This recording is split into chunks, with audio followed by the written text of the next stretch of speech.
from shining through. It's true, baby, let the light shine through. If you believe it's true, baby, won't you let the light shine through for you, for you, for you.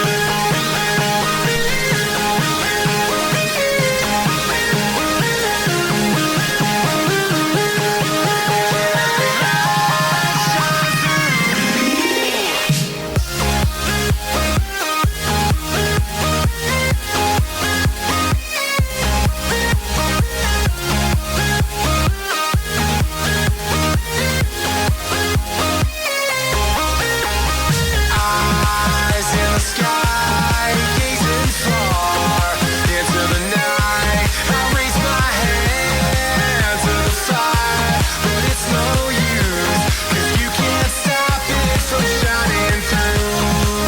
It's true, baby, let the light shine through. If you believe it's true, baby, won't you let the light.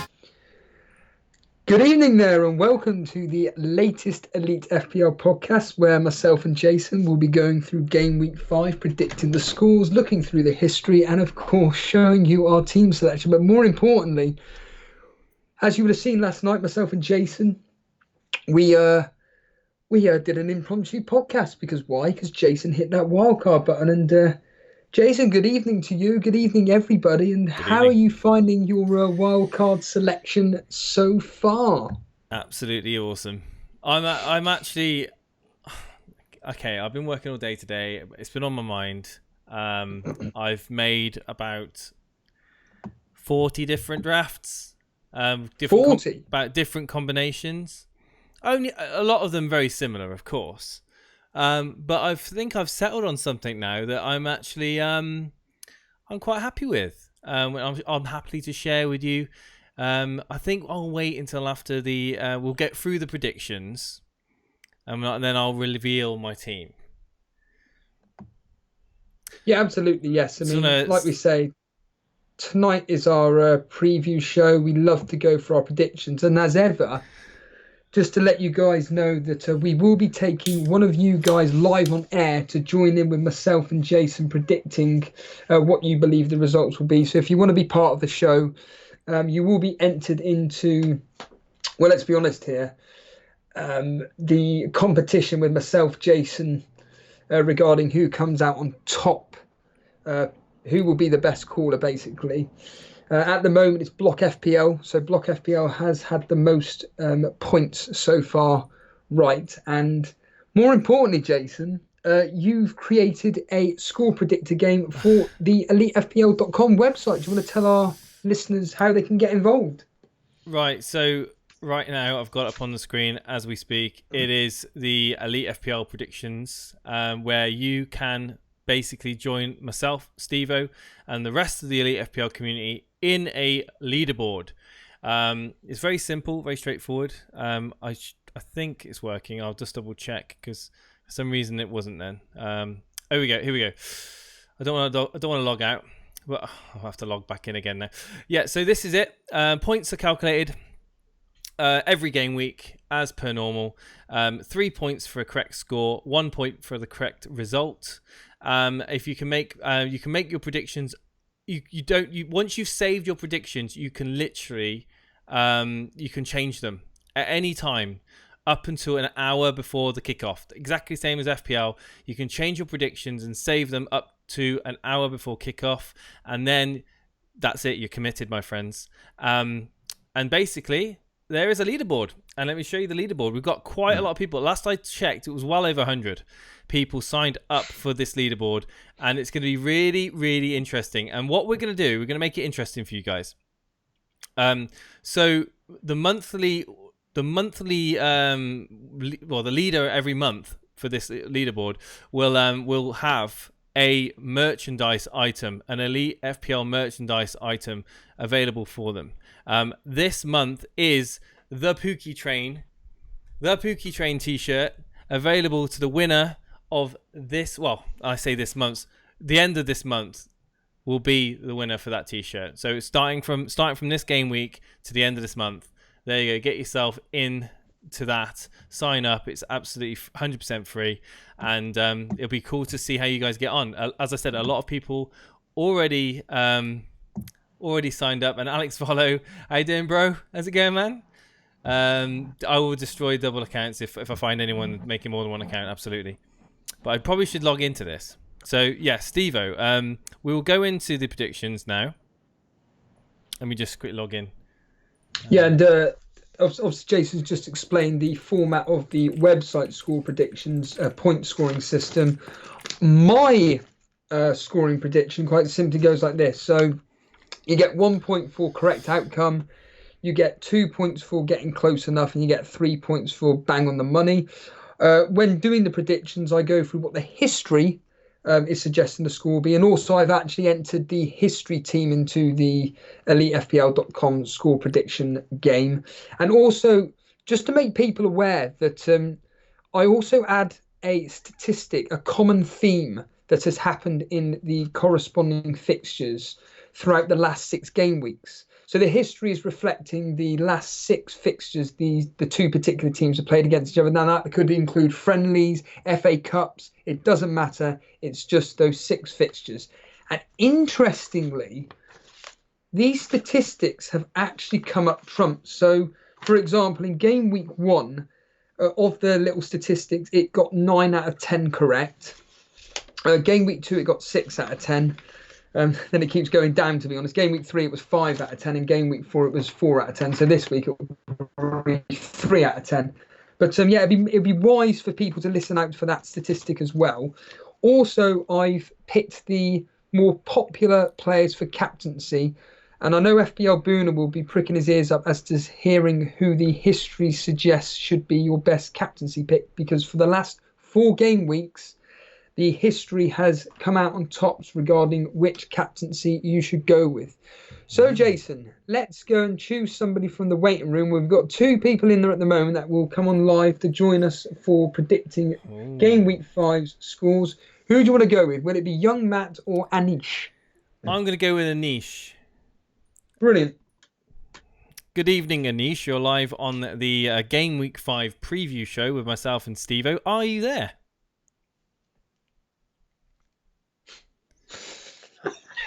Oh, hang on. I'm not there. Good evening, Anish. You're live on the Elite FPL Game Week 5 preview show. Now I've joined the Discord channel. I'm sure you can probably hear me. Can you hear me? Hello, Anish. Can you hear me? Yeah, I can hear you. There we go, Anish. Right. Awesome. Welcome to the show. Are you signed up to the Elite FPL score predictions by any chance? If not, why not? I didn't know about it till today, so I'm going to probably sign up today. There you go. You've got to be in it to win it. You've got to get one of these Pookie t-shirts that Alex Volo designed before they all. It's a limited edition, by the way. This t-shirt. Once they're gone, they're gone. And so far, I'm the only one that's got one. But anyway, right. So let's crack on with these predictions, shall we, Steve-O? So. Absolutely, yeah. We obviously kick off the game week with Liverpool versus Newcastle. And straight away, we've already got a game with possible captaincy choices in. I think this is going to be a comfortable 4-0 victory, Jason. 4-0. I'm just gonna go one less. I'm gonna go 3-0 to Liverpool. 3-0. Anish, what are you thinking, my friend? I'm thinking 2-0 Liverpool. Is the history going to go 1-0 then? No, the history is going 3-2. Would you believe? The little statistic that people may want to, like I said, they may want to listen to, is that Liverpool have only kept 2 clean sheets. Admittedly, this was the last 2 in their home fixtures, but of the 6 fixtures over the last 6. Newcastle have actually scored twice in 3 of those fixtures, interestingly enough. So, yeah, history's going 3-2. From a captaincy perspective, I've put it down for 4 players from this particular game. So I've gone with Trent Alexander-Arnold, Salah, Mane and Firmino. Now then, Trent Alexander-Arnold, he started 3 games against Newcastle. In that time, he's accumulated 2 clean sheets and got 3 assists, including a double assist in the last game. Salah has played 4 times against Newcastle, has scored 3 goals and got 1 assist. Mane, 4 games, only 1 goal. Firmino has started 5 games, also has made a sub appearance, so in total 5 games really, and has only got 1 assist. So yeah, just to alliterate, Trent Alexander-Arnold and Salah look like the best captaincy picks there from this particular fixture. And just to remind people that the history is going 3-2 to Liverpool. Now we move on to my guys. Well, I just want to read out a few of the comments in chat. Daily Lama's going with 4-1. Michael Svedin saying 2-0 to Liverpool. Everyone's going with the Liverpool win. Surprise, surprise. Ace Adventurer 3-0. Harry Doherty says 3-0. Andy Salter says 1-0, surprisingly. Anderson H 4-0. Yash is in chat saying 2-0 Liverpool. Newcastle will park the bus at Anfield. Could definitely happen. FPL Aguero says 3-0. Rakesh is interestingly optimistic at 10-0. Sure, that would be a record in that game. Salah well rested, says Michael Svedin. Could get a brace. Could easily get a brace. He's a great captaincy option this week, and he's also going to be, kind of riding under the radar a little bit. It's crazy to say that with Salah. Big upset 2-2, says ebar987. Wow, that would be something, wouldn't it? Chaban says 3-1. Prasoon Singh says 2-0. Nasu says 3-0. And Moody says 2-2 as well. Okay, moving on to the Brighton Burnley. Yeah, I think with this particular game, I think it's going to be very, very tight. However, usually whenever I'm optimistic about Burnley, we always end up losing. So get your money on Brighton. I'm sure Matt Brunton will be pricking up his ears for that. So I'm going 2-1 to Burnley, Jason. No chance. I've got this game as being a drab 1-0 win.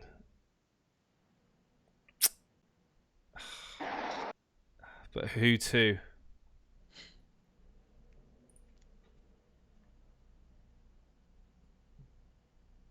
I'm going to go with... See, I've got a lot of thought in this game. I'm going to go with a Brighton... Brighton win 1-0. Right. Anish, have you put in a half an hour thought process into this game, my friend? To me, this game's going to be, I think it's a draw, sis. I think 0-0. You're going 0-0. Well, interestingly, you must have been reading the history, because although the history's going 2-1 to Burnley, sorry. There have been 4 draws in this game, 2 of which have been 0-0, but the last 2 fixtures, Burnley have actually come out on top and won. So yeah, there we are there. Now moving on to Jason's team, Man United. They're at home to Leicester.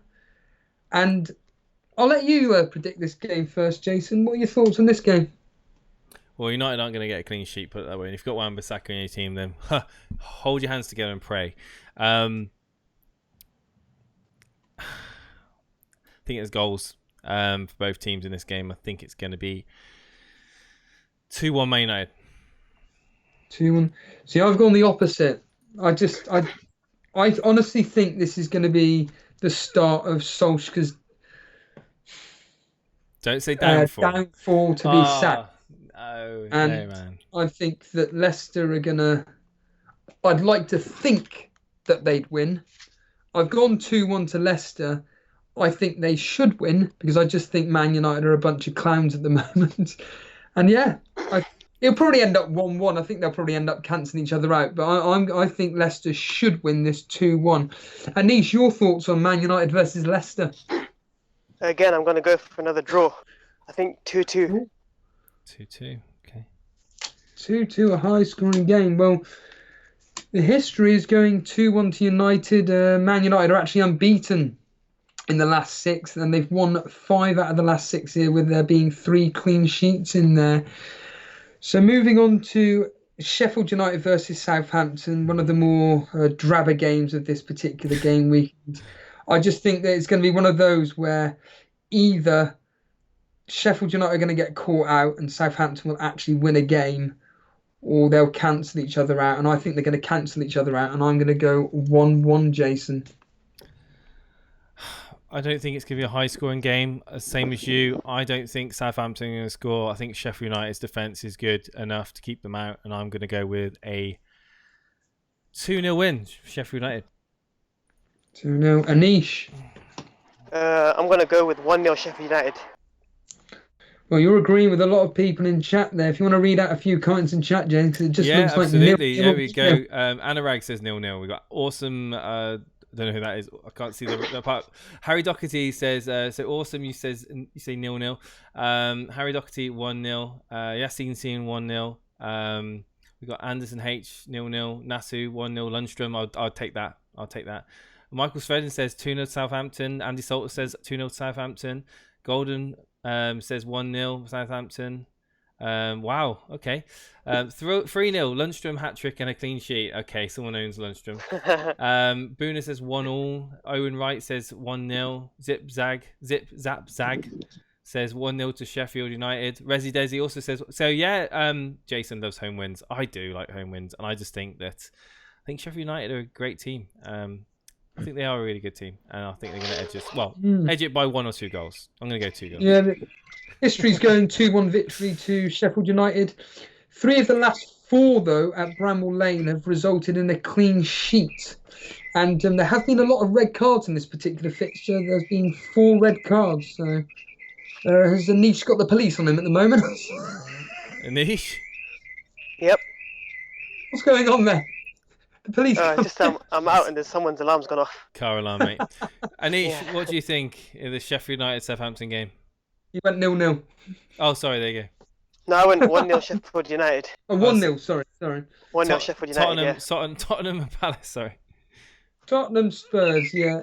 Yeah, go for it, Anish. You can go first on this one. I'm thinking 2-0 to Tottenham. 2-0 to Tottenham. Let's just lower his volume and wait for it to finish. Right. Yeah. Okay.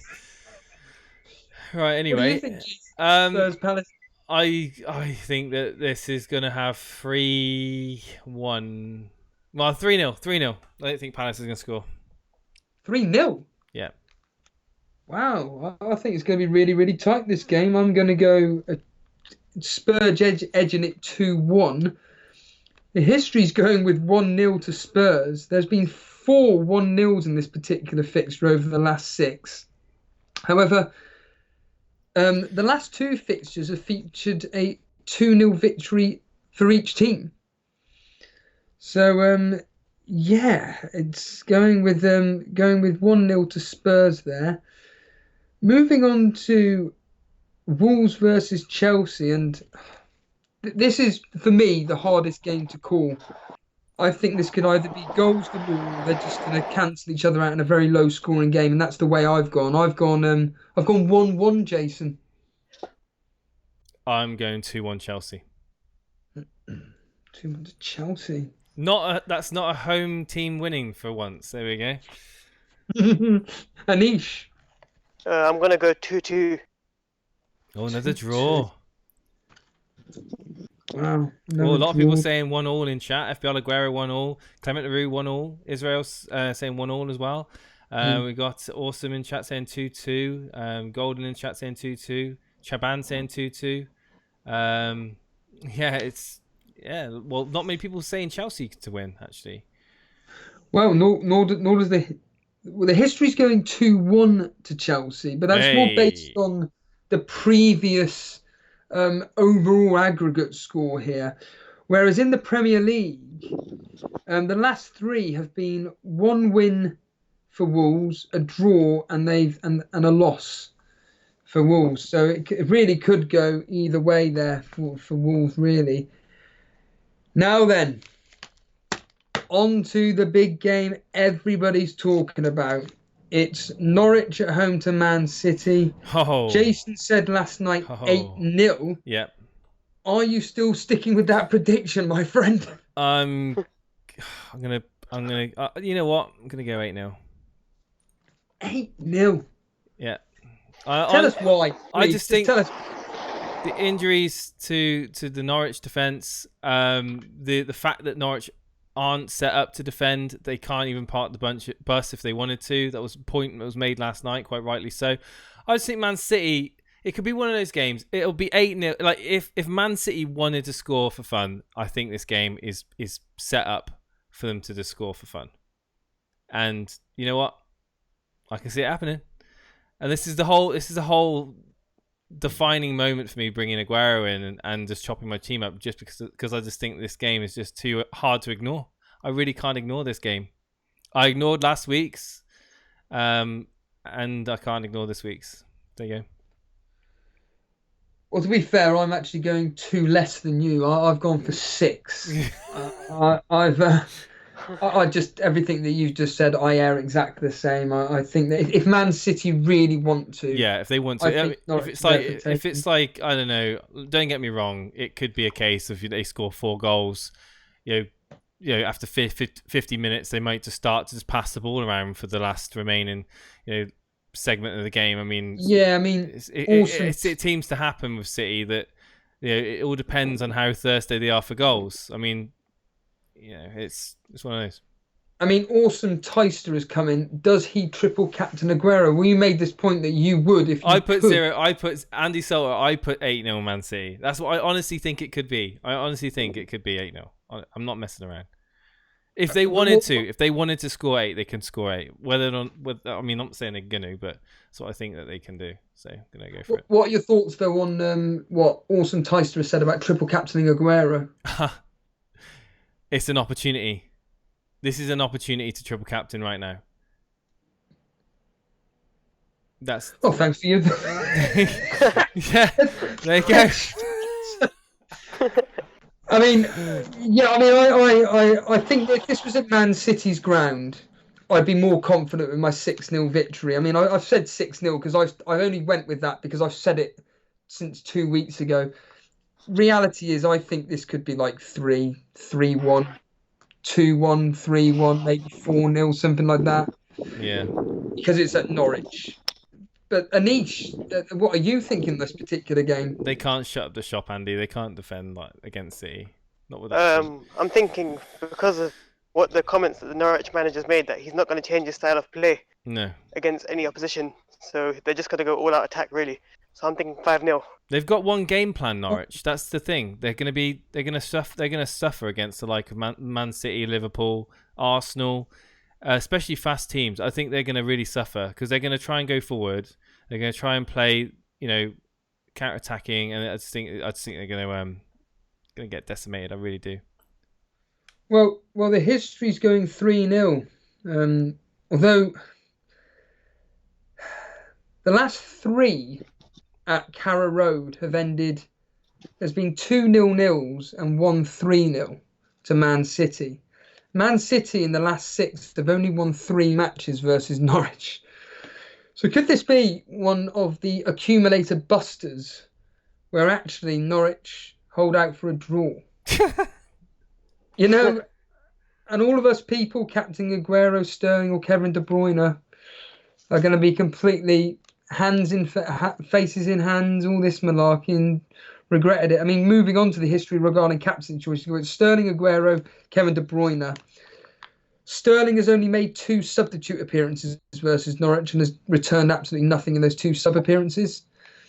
Aguero has made 3 starts and made 1 sub appearance, and in that total of 4 has scored only 2 goals and got 2 assists. 2 of those assists, well, those 2 assists actually came in 1 game in a 7-0 victory at Man City's ground. And then on to Kevin De Bruyne. He's made 2 starts versus Norwich and has had 1 goal and 1 assist. So there we have it there. Anyhow, we move on to Sunday's games. And these games could be quite high scoring, although I'm not predicting that for Bournemouth versus Everton because Everton just can't seem to score more than 1 goal. And I think these 2 are just going to cancel each other out, Jason. I'm going to go Bournemouth 1, Everton 1. 2-1 to Everton. 2-1 to Everton. Anish? I'm going to go 3-2 Everton. Nice. 3-2 to Everton. History's going 2-1 to Bournemouth. The the last three at Bournemouth. Bournemouth have won 2 and drawn 1. Interestingly, the games that Bournemouth have played at Goodison Park, they've lost all 3 and conceded 10 goals. Whereas at home in the last 3, they've only conceded 3. So, yeah, maybe that could be a lot tighter than we expect there. Finally, moving on to the second game of the Sunday afternoon kickoffs. It's Watford, newly managed Watford versus Arsenal. I think Watford are there for the taking, to be honest with you. And I think Arsenal are going to comprehensively win this 3-1, Jason. That's exactly what I've got right here in front of me. 3-1 to Arsenal. Same old Arsenal, not be able to keep a clean sheet. What was I thinking with Maitland-Niles? I do think they're going to concede. And yeah, I think it'll be an easy win for them, but I think they will concede. We've got Anish. I just want to say people in chat also going with Arsenal win. 4-0, Anurag says. Alex Follow with 3-0. JP Goes saying 3-1 to Arsenal. Golden saying 2-0. Yash saying 3-1 Arsenal as well. Arnie saying 4-0 to Arsenal. Vartog 3-0 to Arsenal. Zip Zap Zig with 3-0 to Arsenal. Everyone's going with Arsenal win. 4-0 to Watford, Boona says. Yeah, right, you don't mean that. Anish? Yeah, I'm going to go. I was going to go 3-1, but I'll go one more just to be different. 4-1. 4-1. Well, Harry Doherty there has predicted a 2-1 victory to Watford. Well, interestingly enough, the last 3 games that Arsenal have played against Watford, they've had a clean sheet in each of those 3, and Arsenal have won all those 3. But the other 3 games, Watford have won 2 of them, winning 2-1. So maybe Harry Doherty is actually onto something there. And then finally, onto Monday Night Football. It's Aston Villa versus West Ham United, and I think this is going to be quite an open game, to be honest with you. And I'm going to go 2-1 to West Ham, Jason. That's interesting. I don't know. This is one fixture that I'm undecided. I really am. Okay, I know you don't like me taking my time on predictions. I'm just going to go with Wesley v Haller. I'm going to go Haller to beat Wesley. I'm going to go 2-1 West Ham. Anish? I'm going to go for 2-0 Villa. 2-0 Villa. I hope that's bloody right, because I've got Gilbert starting at the moment. Wow. Well, the history's going 2-1 to West Ham. Although there has been 4 clean sheets within this fixture. 3 of them for West Ham and the other one being for Aston Villa. So this could be a bit more of a tighter game there. So there's our predictions, everybody. Just to remind you regarding the history for captaincy-wise, it looks like it's suggesting you either go with Trent Alexander-Arnold or Salah. Their history in the respective fixture versus Newcastle: Trent Alexander-Arnold has played Newcastle 3 times, has earned 2 clean sheets and has got 3 assists in that game. Salah has played Newcastle 4 times, has scored 3 times and got 1 assist. So for anybody debating who to captain, it's suggesting Salah or Trent Alexander-Arnold. Anish, are you set for game week 5, my friend? Yeah, I'm all set. I think I'm good enough. The team's okay, but I've got 1 or 2 players that I ideally want to get rid of, but it's okay for game week 5 to see me through. And who are you planning on captaining this particular game week? Well, I haven't got Aguero, so I'm putting the captain on Sterling. You're going. Have you got Salah? I've got Salah as well, yeah. And why are you choosing Sterling over Salah? Because Newcastle has shown they can defend, whereas Norwich have no ability to defend. I completely see the logic there. Any final thoughts before we let you go, Anish? Not really, but on the Norwich and Man City game, none of those fixtures were when Pep was in charge, were they? That's a good point. And also the fact that obviously Norwich had managers which just basically gave up before they even went onto the pitch or whatever. But at the time, this was when Man City were, not necessarily at their peak, but they still had the money. They still had absolute top quality players. Yeah. They're no mugs. And yeah, Pep Guardiola has obviously completely changed their style of play and everything, and they are actually an absolute top quality team, especially when it comes to the Premier League. You know, the history always seems to come up trumps, it seems. So what I will say to everybody watching this now is that me and Jason will be doing our soccer Saturday. So between 3 up till and during the Norwich and Man City game, you can follow me and Jason reacting live to all the day's action and see how Norwich do get on against Man City. That is going to be one hell of a day. Yeah, make or break. Make or break. Absolutely. Anish, thank you for joining us, my friend. Thank you, Anish. Thank you for having me on. Thank you ever so much. Cheers. Cheers, That's dude. all right. We'll Cheers. get some more callers on this evening, but I did say that I was going to reveal the latest draft of my wildcard team. Are you going to put it in the Where My Team, Jason? Okay. Give me a minute. Here we go. So Jason's going to... So for anybody that's not watching, last night myself and Jason did an impromptu stream where Jason revealed that, incredibly, he's hit his wild card.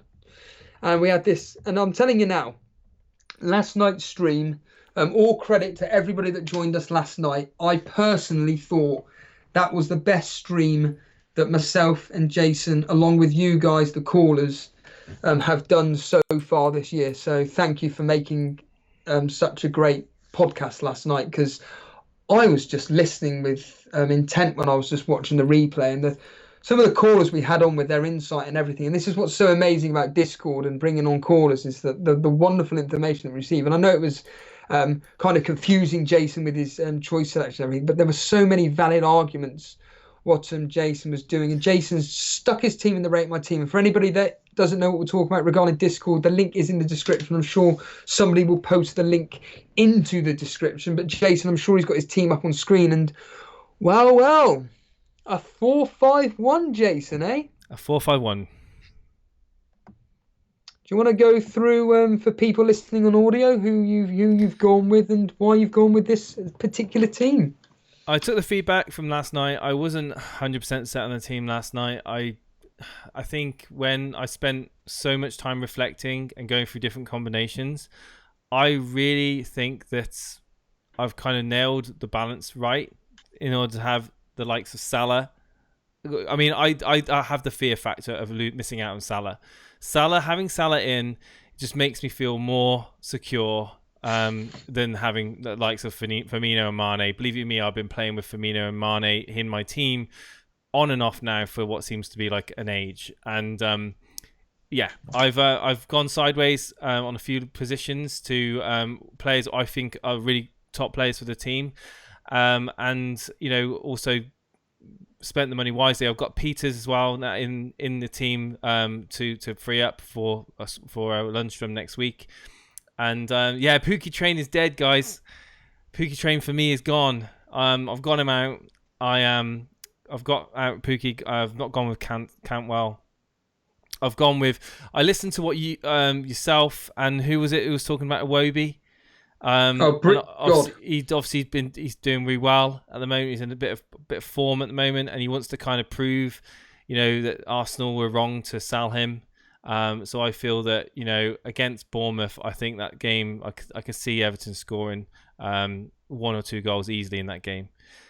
So let's just say I've got him in. I heard what you said about him as well. My ears pricked up when you said, it's on your radar. Daniel James, from a United supporter point of view, I've had 2 weeks to cool off from that absolute disaster of a game week. And I'm absolutely calm, and I think, right, I'm going to give Dan James a go in the team. And William in chat, telling you now, getting rid of the premium defenders is going to hurt you so much. 4 game weeks in, and people have got rid.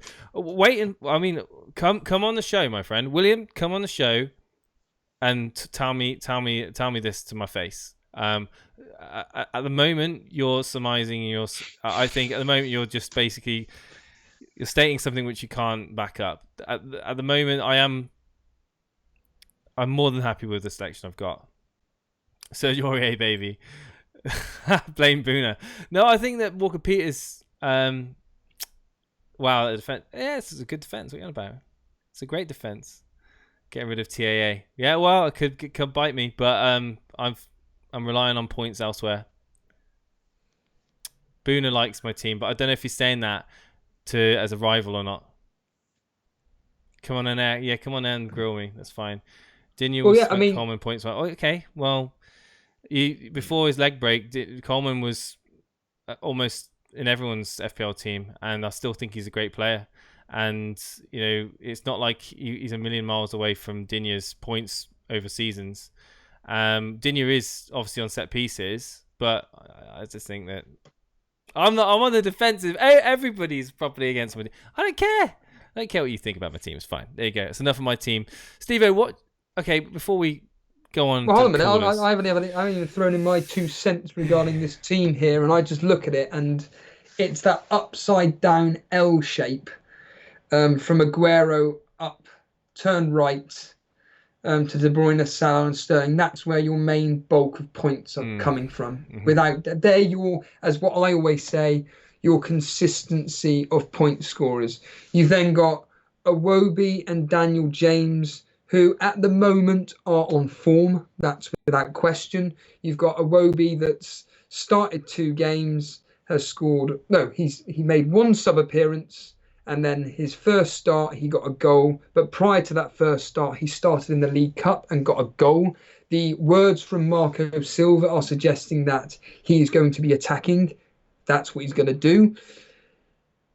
It's a good choice. And I look at this and I just think, I was speaking to my housemate earlier on, and as ever, me and you keep stating, we are not a tip site, we are not an advice site, we are just 2 blokes that just chat about how seriously we take fantasy football and the cash mini leagues that we respectively participate in. This season, of course, it's with you guys, the audience. And some of the things that I say out loud, people take that advice, act on it, and they benefit from it. The most recent example being about, I was arguing about me having Kevin De Bruyne as captain versus Brighton. Did I stick with that? Nope. I fell for the crowd and I went with Sterling. However, there were others, Keyboy to mention one, that went with my thought process and went with it. And he did it. And I'm thinking, Brick God, come on about Iwobi. And my head turned. And that was it, Brick God. Sorry, Brick God, if you're listening. Sorry, I just forgot the name. And he was saying about Ceballos, and basically saying that he's going to be the assister of the assister. He's got no doubt about his question of his ability, but regarding FPL-wise, not great. I then listened to the Planet FPL podcast just now, and 35 who, the Twitter account, he is an Arsenal fan and pretty much said virtually the same thing, that Ceballos isn't a great FPL option. And I'm thinking to myself, do I actually get Iwobi in for Ceballos, where Iwobi's playing a Bournemouth attacker? I could do this. I may even do it because I've been banging on about it and I just know what's going to happen. It's like, I'll just repeat what you always say, which is, it's going to come to Sunday and you're going to be there going, why didn't I get Iwobi? You've been saying all this time that you should get him. So I may actually do that transfer. It's your defence, Jason, and goalkeeper. I look at that and I just think that is horrible. I don't think it's horrible. I don't think it's horrible. Adrian will be a transfer that I'll have to make. I know that. We know that, and you are banking on the fact that it looks like there's a high possibility of Liverpool keeping a clean sheet versus you have very, very high. In fact, I would say it's about an 85 to 95% chance of Liverpool keeping a clean sheet versus Newcastle. You've got your double up there. Walker-Peters. Yeah, just Tottenham can't seem to keep a clean sheet. Lundstrom, well, we know his capabilities there, but as a starting 11, he's got a decent fixture and whatnot. And Coleman, compared to Digne, there's no comparison really at the moment. Digne is just brushing him aside. But again, it's those 4 Aguero, De Bruyne, Salah and Sterling. And if you got two that will throw in the odd goal or assist, i.e. Daniel James and Iwobi, it's that classic thing of, I always mark teams out of 15, like which players would I take? And right now, I'd give that team probably for definite, probably a 6 or a 7. The thing is though, like I'm looking to climb the ranks with different players, and this is an opportunity. I've hit the wildcard button, just because it's different to everyone else's team at the moment, which it is. It's got different players in it. Hasn't got Digne in it. Hasn't got Trent Alexander-Arnold. So because it hasn't got those players in, it's a bad team. I think Matip is a great option. I think Coleman's a great option. I like Coleman. I've seen the Bournemouth game. I'm undecided whether to play just Peters or Coleman. Actually, to be honest with you, it's one of the two. Lundstrom's a great pick. We all know his attacking potential for Sheffield United, and Walker Peters, if he starts, I think he could maybe grab a cheeky clean sheet. There's a possibility there. Like you said, my points are coming from my midfield and my solo attacker, and Eric Peters is there on the bench to come in for Walker Peters if he doesn't play. I just want to answer this point made by Shaz, I think his name is, Shazza, regarding a very simple comment that he made, which really irks me. It's not an attack on anybody, apart from the actual player himself. Everybody's head turning over Iwobi clearly never watched Arsenal last season. I used to call him Alex Iwoeful. Now, as much as that's like an amusing, witty comment, the point being is that I couldn't care less if a player is the worst player ever, so long as he's bringing in fantasy football points. And Iwobi last season got 3 goals and 8 assists and barely played for Arsenal. I think he played something like 15 or 1800 minutes for Arsenal, and yet he still managed to get that amount of return. It's a bit like Martial for Man United. He played 1500 minutes and still got a ridiculously high amount of fantasy football returns. And if you were to basically spread that across the season, if these particular individuals were to start every single game, let's just for argument's sake say double that return, Iwobi could have got, for argument's sake, 6 goals and 16 assists. That's absurd, and I think Iwobi is somebody that really is going under the radar, and Britt God, I think you're absolutely onto something, and I actually seriously may do it today and bring in Iwobi for Ceballos. I think that transfer may actually be done. He's 5.9, and at the moment, yeah. At the moment, yeah, and he's not going to go up at all. He's not that highly. Everybody's slagging him off and stuff. Let's just have a quick look here. He played nearly 2,000 minutes, Iwobi. So what's that? 70% of the season, and got 3 goals and 8 assists. I think that is an absolutely fantastic return. In fact, if you're looking at his overall history, nearly 1,500 minutes in 2016-17, he got 3 goals, 5 assists. It's just 3 goals. In 2017-18, nearly 1,900 minutes, again 3 goals, 5 assists. And last season, like I just mentioned, for nearly 2,000 minutes, 3 goals, 8 assists. Even Dan, our former co-host, made the point about Iwobi that he would actually have him in as Arsenal coverage because he just does a job from a fantasy football perspective. But he just didn't want to get him because he was £6 million. If he was 5.5, it may be kind of like, that may be an okay choice because he's somebody that doesn't start every game, but for 5.5, for the odd assist here or there, it's good enough. And I think that I feel like doing it now, but I think I'm going to sleep on it. So are you more likening this team than the team last night? To be honest, I can't even think what your team was last night. But what I will say, I still think your original team is better. It's just too balanced. I love the fact that I personally went into panic mode when I'm seeing that you had Van Dijk and Trent Alexander-Arnold. I'm thinking, wow, that is amazing that you're able to have those two players. Yeah, okay, Abraham, you could argue whether it's a good choice or not. It doesn't matter. As essentially as we keep banging on about, and as I listened to the replay from last night, essentially the words that kept coming out is, you've hit the wildcard button to get in Aguero, which is a perfectly valid argument. And then you kept arguing the point when Andy 98, who came on with that wonderful emotional reaction to what you'd done. And you argued the point, well, at the end of the day, you personally are expecting him to get you potentially, if we're talking double captaincy here, 25, 26 points per match. You're expecting him to get you a minimum of double figure return. Me personally, I think that Aguero is the best captaincy option this game week if you own him.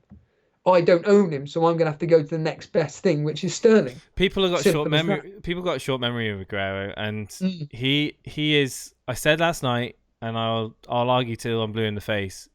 He's the most prolific striker in the Premier League, playing for the most prolific team in the Premier League. Yeah, and he's against a dodgy Norwich defence that's weakened. That has already come out.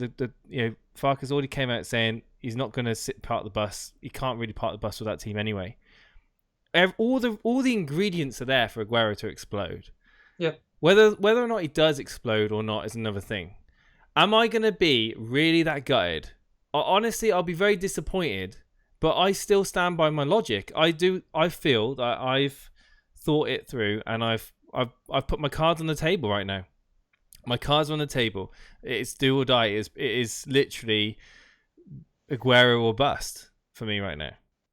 There you go. And I keep banging on about this. Join myself and Jason live during the game to see what happens, because it is going to be absolutely cracking entertainment watching what happens in that particular game on Saturday evening at 5:30. But I think that team still needs. I agree with. I apologise for the individual's name that you called out. I do think it does need a premium defender, personally.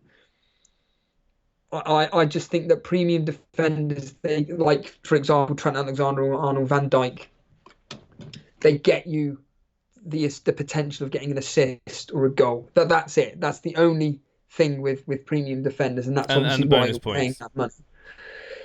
Absolutely, yeah. Yeah, I wouldn't expect to get. I wouldn't be expecting bonus points from the likes of Coleman, Walker Peters, Matip. Put it that way.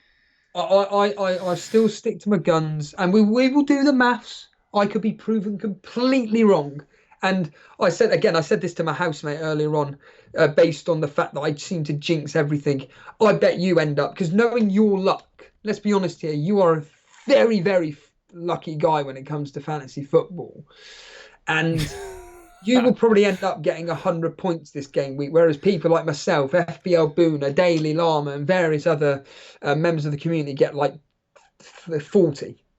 And you storm up to flame into the top 4, of our cash mini league. That wouldn't surprise me whatsoever. So yeah, Saturday evening, doing things like this is going to make that happen. I know it's early, and I know, but the wild card weight is off my shoulders now. I don't have to worry about it, and I've got a plan after the Watford game to bring in Aubameyang and free some more money up there. Can I hear what you mean? Can you elaborate on what you mean by you don't have to worry about your wild card? Because for me, I don't worry about my wild card. I will use it when I feel absolutely necessary to use it. What do you mean by that? I just feel like the stress of when you activate your wild card, getting the team right, like that is gone now.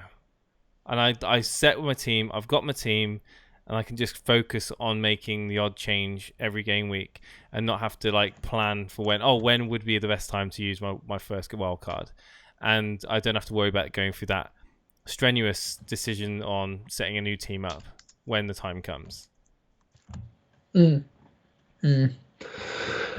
Well, all I can say is we've got less than, well, you've got over 24 hours to go. What is it, 26, 30 odd hours to go, or whatever it is, until the deadline. And yeah. My team's going to be that's going to be my team. That isn't changing. You heard it now. I never said it. That this is going to be my team. Yeah. This is going to be your team. Yeah. I'll see it when I believe it, mate. I don't think that will be the case. I think that is going to change completely by Saturday 11:30. I really do. I can't see this being. You think I'm going to break?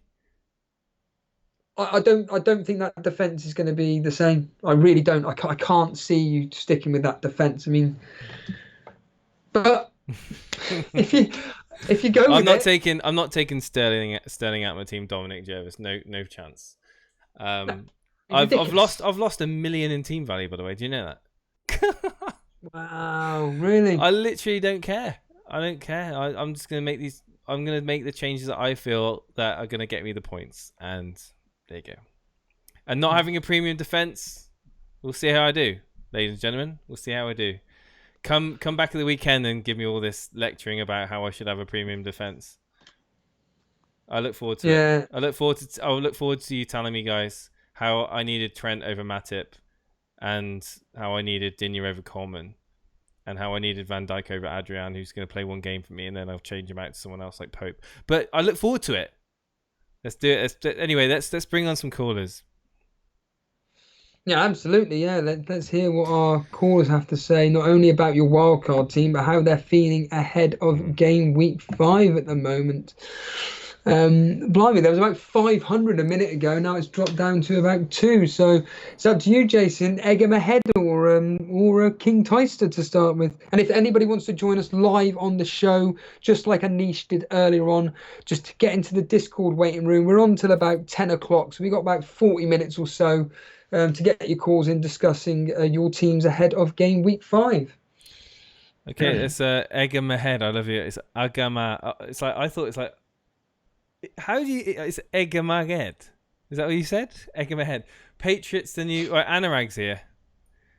Yo, Anurag, I know you've been itching to tell me how bad I am at FPL with this wildcard team. Go on, let's go. Brilliant. And he's gone. There you go. Well done. Egham ahead. Let's get Magard in, if that's his name. Is your name Egham ahead by any chance? My name is Ahmed. EG is just stands for Egypt because that's where I'm from. Oh, there you go. Well, right. Okay, so we completely didn't see that. I made it a long time ago. It doesn't make a lot of sense now. Oh, I got you, man. Oh, no worries, man. Well, welcome to the stream. Have you been watching? Have you seen the wildcard draft that I've posted? I actually spoke to you yesterday, and I was gave you stick about not having Salah on your team, and seeing him there instantly makes your team look a lot better. There we go. I'm gonna get 100 points this week. I'm happy. Are you prepared for game week 5? I think my team is pretty decent. You fires to put out after game week 5, including Adrian. I know you have the same issue as well. Have you posted your team in the Rate My Team recently? It is. I just posted it today. Oh, yeah, I got it here. I'm going to open it up now so the stream can see. So bear with me a moment. Let me just get it up. What time is it, Jason? It was posted in at 8:59 p.m. 8:59 p.m. Right, so it's in the screen now. So for those listening in, he's got Adrian in goal, same as me. Kelly, Alexander-Arnold, Zinchenko, Lundstrom, Mings, Salah, Sterling, De Bruyne, Cantwell, Mount, Barnes, Pukki, Haller. So no Aguero. I think is most of my rivals in my mini league with my friends, they have Aguero, and I've just been seeing them shoot up the ranks because he's been scoring left, right, and center. Getting him in, but I just played my wild card last week, so it's gonna be really tough to bring him in. I'm gonna have to butcher my team, but well, we've seen the difference in defense. I mean, just by not having Aguero gives you the option of bringing in Haller, Barnes, Alexander-Arnold, having Zinchenko still there as well. Your team is pretty much set. So basically you're going to be benching Cantwell and Pookie this week. Is that right? I'm benching Cantwell and Mings. Of course. Okay, you're going to bench Mings, are you? So you're thinking Pookie's going to do something? I honestly have no idea. I just got him in last week, and last week was the first time he blanked, so I'm not going to bet against him anymore. Yeah. It wasn't... Yeah, I think... So ignore him at this point. I've decided to move away from Pookie now. Obviously for multiple reasons, mainly for money reasons in my team. But yeah, I look at that team and I see a lot of what my team used to be, and with the addition of Barnes and Haller in your team as well, and I think that if you're happy with it, then I think you're set to go. Steve-O. Yeah, I'm just looking at the team here, and I'm just thinking, you know what? It's as we all call it, a Elite FPL community template team, and I think it's a very, very good team indeed. You're clearly going with a 3-4-3 formation, obviously rotating with Lundstrom and Mings, and yeah, I think it's a very, very good team. Who are you planning on captaining? Well, if you haven't guessed it yet, it's Salah. You're going with Salah, okay? Why? Considering you got Sterling and De Bruyne, why Salah? I feel like Salah is going to be more sharp this weekend than the City players, especially De Bruyne and Sterling, because they both played 2 international games. So I feel he's going to be fresher, and I think he's going to do more against Newcastle. Wow. Newcastle defense is harder to break down than the Norwich defense. That's definitely a case to make, but he's my favorite player, so I'm just going for him this week. I captained Sterling last week, and he blanked as well, so not feeling good about that either. Wow. So did you say you wildcarded? I can't remember. Last week, yeah. You wildcarded last week. Yeah, I mean, I think it's a popular picks for most people in the chat. Probably agree with with your picks. I mean, people are shouting at me about having Barnes and Haller in my team. I've moved my money elsewhere to try and get a bit more funds in my defence and to have Salah in with Aguero. So yeah, it's a balanced team. It's a way more balanced than my team is, and I think you'll do well with that team. Thank you. I just have a question. If I was to drop one of those 3 strikers, in your opinion, which one should it be? God, bloody hell, mate. Pookie. Yeah, Pookie based on the fixtures. Fixture. Yeah, that's it. It's a question of who do you bring in. I mean, you won't have the money to upgrade much. Do you have any money in the bank or not? I have 0.2. Yeah, so you got no money in the bank whatsoever. It would be what? I was thinking dropping one of the strikers and getting Digne at the back. I don't know if that's a good move or not. But then the question is what a striker under 6 million? If that, I mean, I'm assuming you would bring in Pookie for, I don't know, Greenwood, and then upgrade to someone like Kelly to Digne or something like that. Yeah, something along those lines. Yeah, pretty much just go down to 2 strikers. I don't think you need to do that. I know that. No. I don't think you need to do that at all. I mean, ironically, I've got 1 striker.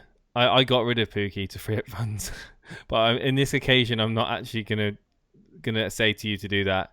My reasoning was to get Salah to be able to afford Salah in instead of Mane, and your reasoning is there's just to bring Digne in. And to be honest with you, I expect Pookie to outscore Digne in the next 5 fixtures.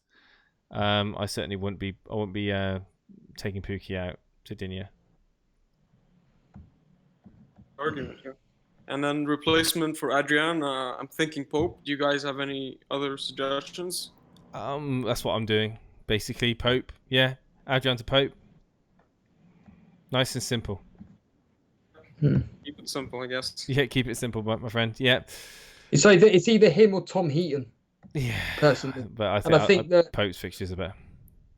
Yeah, it's just. I don't want to double up on Aston Villa though. Well, yeah. I mean, that's the dilemma to have really. But would you be playing your Aston Villa player in Tyrone Mings every single week? That's the question. And it's just that Pope, Burnley, whether people like it or not, we do not get that many clean sheets. So it's really down to how many save points each get. And at the moment, Jason did have Tom Heaton, and he still beat me last week because of save points. So yeah, there you go. And Aston Villa are, I think, better goalkeepers. He had, I think, Ryan game week 1, right? And he got all those bonus points from him. Yeah, well, that was just a freak result. Matt Ryan is a complete waste of space.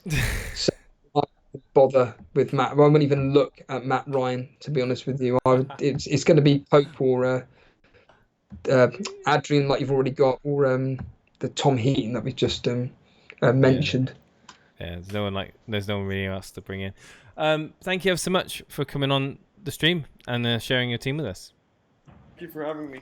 No, thank you. Speak soon. We've got a few more people wanting to come on. I was going to say, Jason, okay, barring anybody that may have potentially transferred him in, there's only one team in the top 12 that actually owns Aguero. That's it.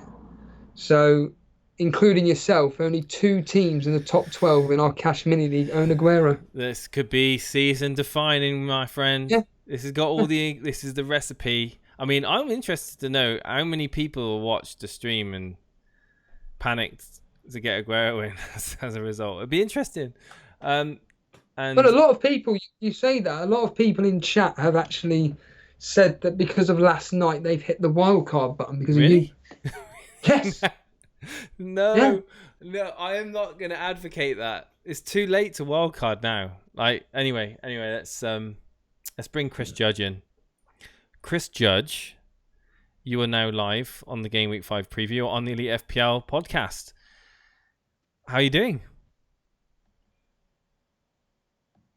Are you there, Chris? How you doing? Yeah, not too bad, Chris. Am I mad, or am I possibly ahead of the curve with my wildcard draft?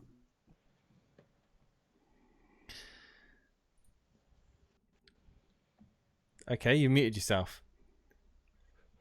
I thought he was just doing a poker. Yeah, I thought there's an end. I'm getting a really bad echo, guys. It's fine. I can't hear anything. We can hear you, by the way, if you can hear us. I'm getting a really, really bad echo. Turn your speakers down then. We're getting an echo from you now. I'm not getting an echo. Yeah, I can hear you. Right, okay. Can you hear us without an echo? I think I think he may be watching the stream. You need to stop watching the stream, Chris, and talk to us in Discord, my friend. Better. Yeah, stop watching the stream and talk to us in Discord. Yeah, that's much better now. There we go. Awesome. Right, so first question. Am I mad or am I a genius for wildcarding to get Aguero in? Funny enough, I wildcarded as well. I had Aguero in until about 2 nights ago, and then I bottled it a little bit and went for something a little bit different. So, only because I just thought all my cards were a little bit, in the one area, the same way as I feel with Jason, where you got Sterling, De Bruyne, Salah, and Aguero, and then it's a bit weak elsewhere, and I couldn't be dealing with that. I thought if Man City blank or get a 1-0, all my eggs in one basket. There's 3 players there, and I know they've got a good run coming up, but I've changed. Well, you've posted your team in the Rate My Team at 21-25, and this is your wildcard team, is it? It is, yeah. So for people listening all over, we've got Nick Pope, Alexander-Arnold, Lundstrom, Digne, Sterling, Salah, De Bruyne, McGinn, Abraham, Allaire, Pookie, and then Cantwell, Siunchi, and Kelly on the bench. And well, I'm going to say it again. It is the Elite FPL community template here. You're going with Sterling over Salah captaincy. Do you want to tell us your thoughts as to why? that still might change. I'm hoping to listen to a few more podcasts before the deadline this weekend, if I'm honest, because I'm really 50-50 between the two. The fact that Norwich just massively leaked goals, that's the thing for me. That's the only difference. And Newcastle kept a clean sheet the other week, didn't they, against Spurs, sort of thing. And whereas Norwich, you could see them, they're leaking 3-4 goals pretty much every game. Depending on who you speak to, will give you the answer. I think the overwhelming majority will probably go with Sterling. But Steve-O says quite rightly that the history does favour Salah. Salah's rested and is against Newcastle at home. Yeah. It's a great captaincy option, and it could be one of the key things, a differential captaincy option. Well, sorry to interject, because I know Chris Judge is a long-term listener. Can we please bring on now as well FPL Defender while he is in there in the waiting room, because he's actually activated his free hit chip. I think it'd be really good to get. We'll do it. We'll just do it in a sec. We'll just want to just want to kind of, because people are saying bring Davey FPL in as well. We can only get. I think it's courteous enough to bring people one at a time, and I don't even think Davey FPL is in Discord when he's come on. So I don't know what that's all about. But anyway, no. I mean, the only one question I got about my team which I'm struggling with at the moment, is that fourth midfielder. So fourth midfielder, I've got McGinn at the moment because I've only got 5.6. I quite like that Callum Robinson, having seen him at Sheffield United playing up front. And he's in that bracket of gettable, but he's got a yellow flag against him. So that's my only thing that will probably change is that 5.6 midfielder, because I'm not sure McGinn's the man, but I need to find someone for that spot. Yeah, this is part. I did a draft very similar to this, and it's all about you're spreading the money around, and to try and find midfielders that you're happy with. I'm not personally a fan of. I don't think I would bring McGinn in. I didn't have McGinn in any of my wildcard drafts, but I know that there's a lot of people in the chat. Well, I've read in chat that's kind of been like, "Oh, you need to bring McGinn in," but no, not for me. Not for me, I'm afraid. And I looked at bringing in Allaire, and obviously I had Barnes in as well in a few of my drafts. Abraham was the initial transfer I did, so I did identify these players as being top players. But I just think the moment, with the decision to have Aguero, that was the key ingredient basically that led me to go kind of more budget midfielders that I thought were going to return, and I chose. I chose a bit of an outsider in Iwobi and Dan James, as you know. But looking at that team, I mean, I've got 2 question marks right there in my team. You've only got really with Pookie at home to Man City, I don't think he's going to do anything. I really don't. But he's proven that he can score goals in the Premier League. Long term as well, not 1 week, isn't it? Yeah, absolutely long term. Of course, his fixtures ease up. Of course, that's just that City game, but it's just McGinn. I don't know. I'm just not convinced long term on him, and I love it if he starts banging in the goals and getting assists. But yeah, it's a question mark, but it's certainly less of a headache than me. Are you Chris? Are you set on a 3-4-3? Yeah, I think I am. I mean, I've always been a 3-5-2. I mean, I've been doing FPL 12 years. Yeah, I now, think 4-3-3 would probably suit you. If you're not sure about McGinn, I would just downgrade him to someone like 4.5 or something. Don't like investing in defence at all. Never have. Even this year, no. I've always been a 3 in defence, 3-4-3 or 3-5-2. But usually been a 3-5-2. But I just like the value in Abraham. Yeah, but Lundstrom next week. Lundstrom isn't going to. Surely you're not going to play Lundstrom next week after Southampton. Yeah, but you play Soyuncu instead. That's why I'm assuming the plan. Yeah, but his Soyuncu's fixtures are not so very good. But again, it's like what I mean is you can downgrade McGinn and upgrade the likes of Soyuncu to a more favourable defender that's going to be able to rotate with Lundstrom. Ability. Because I'm only saying because Lundstrom's away at Everton and then at home to Liverpool after that. I just don't see him doing anything in those 2 games. And then he's away at Watford. Okay, admitting it's all right. He's at home to Arsenal. So it's like he's got bad fixtures. He's got some bad fixtures, and then but he's cheap. He's a cheap defender that plays. He's a cheap 4 point. Well, I got him when he was 4.0. So I mean, but he's 4. I think he's gone up to 4.2 now, isn't he? But yeah, he's 4.2 now. He's one of the only people around that value that plays. Soyuncu in his next 4 fixtures is away at Man United, home to Tottenham, and away at Liverpool. So it's like it's just having that. I mean, I probably would go if you weren't wanting to take McGinn out, I'd probably have Joel Ward in the team. But I know you got Kelly there, but it's doubt. Kelly's a doubt, but that's an awkward price point. I was looking at the defenders at that sort of range, 4.5. They're just not. There's not really anything there that fills you with any. There's no like confidence. There's no players that fill you with confidence. Sonku's fixtures aren't so great, and maybe after, game week 8, game week 9 starts, Burnley at home, Southampton away, Crystal Palace away. Admittedly, he does play Arsenal at home, but he's got some green fixtures after that. So maybe after game week 9, Sonku could be a definite option, but at the moment, not for me. But yeah, Steve. I mean, one final question of this 11.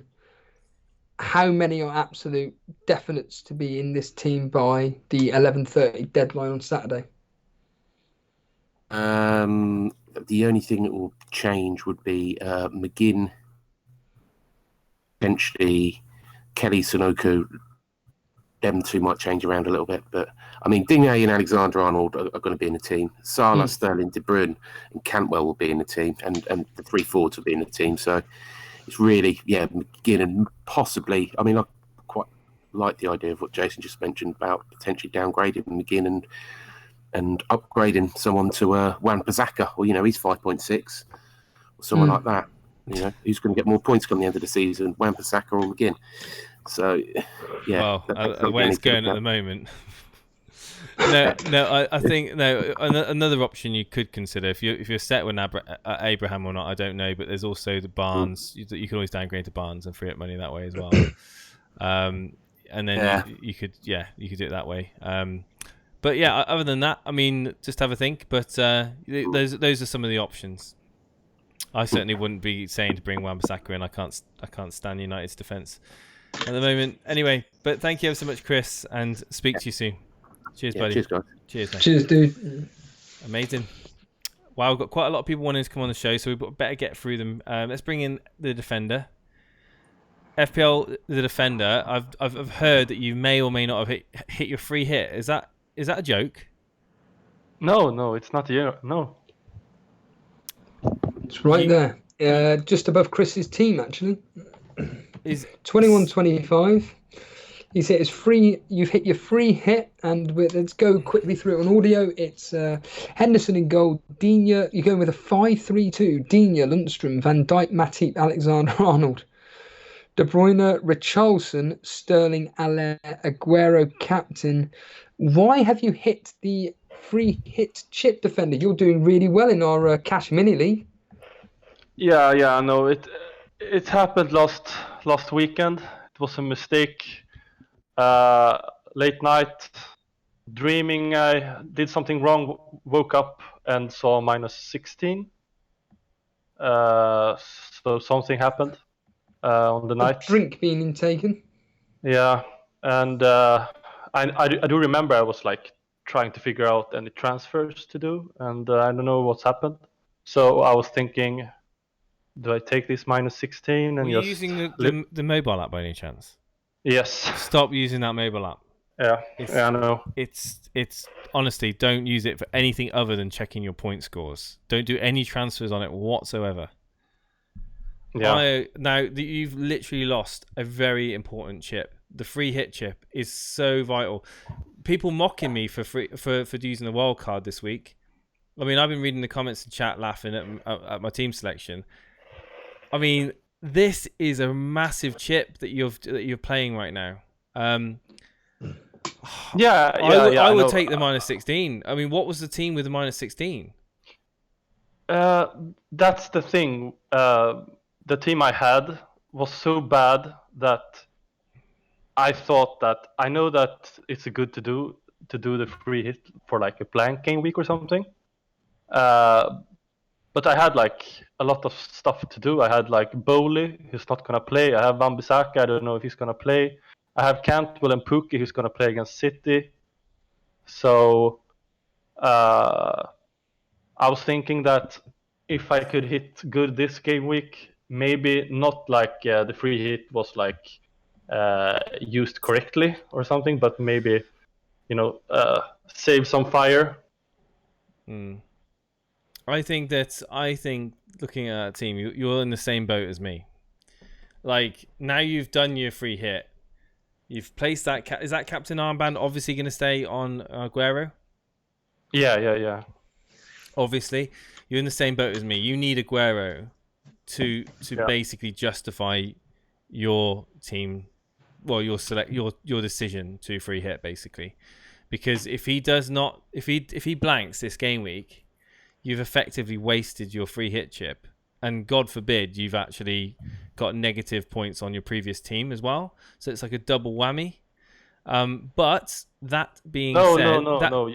You don't get you don't get the -16. It gets resetted when you depress the free hit. It's like if you gone minus and no, I know that the -16 gets wiped out. That's not what I mean. I mean that if this team scores freakishly, I mean it could be a freak of nature. Liverpool concede. You got three Liverpool defenders there. Digne concedes. Oh yeah. What I'm saying is, basically your free hit team won't score the same points as it's like me with the wild card.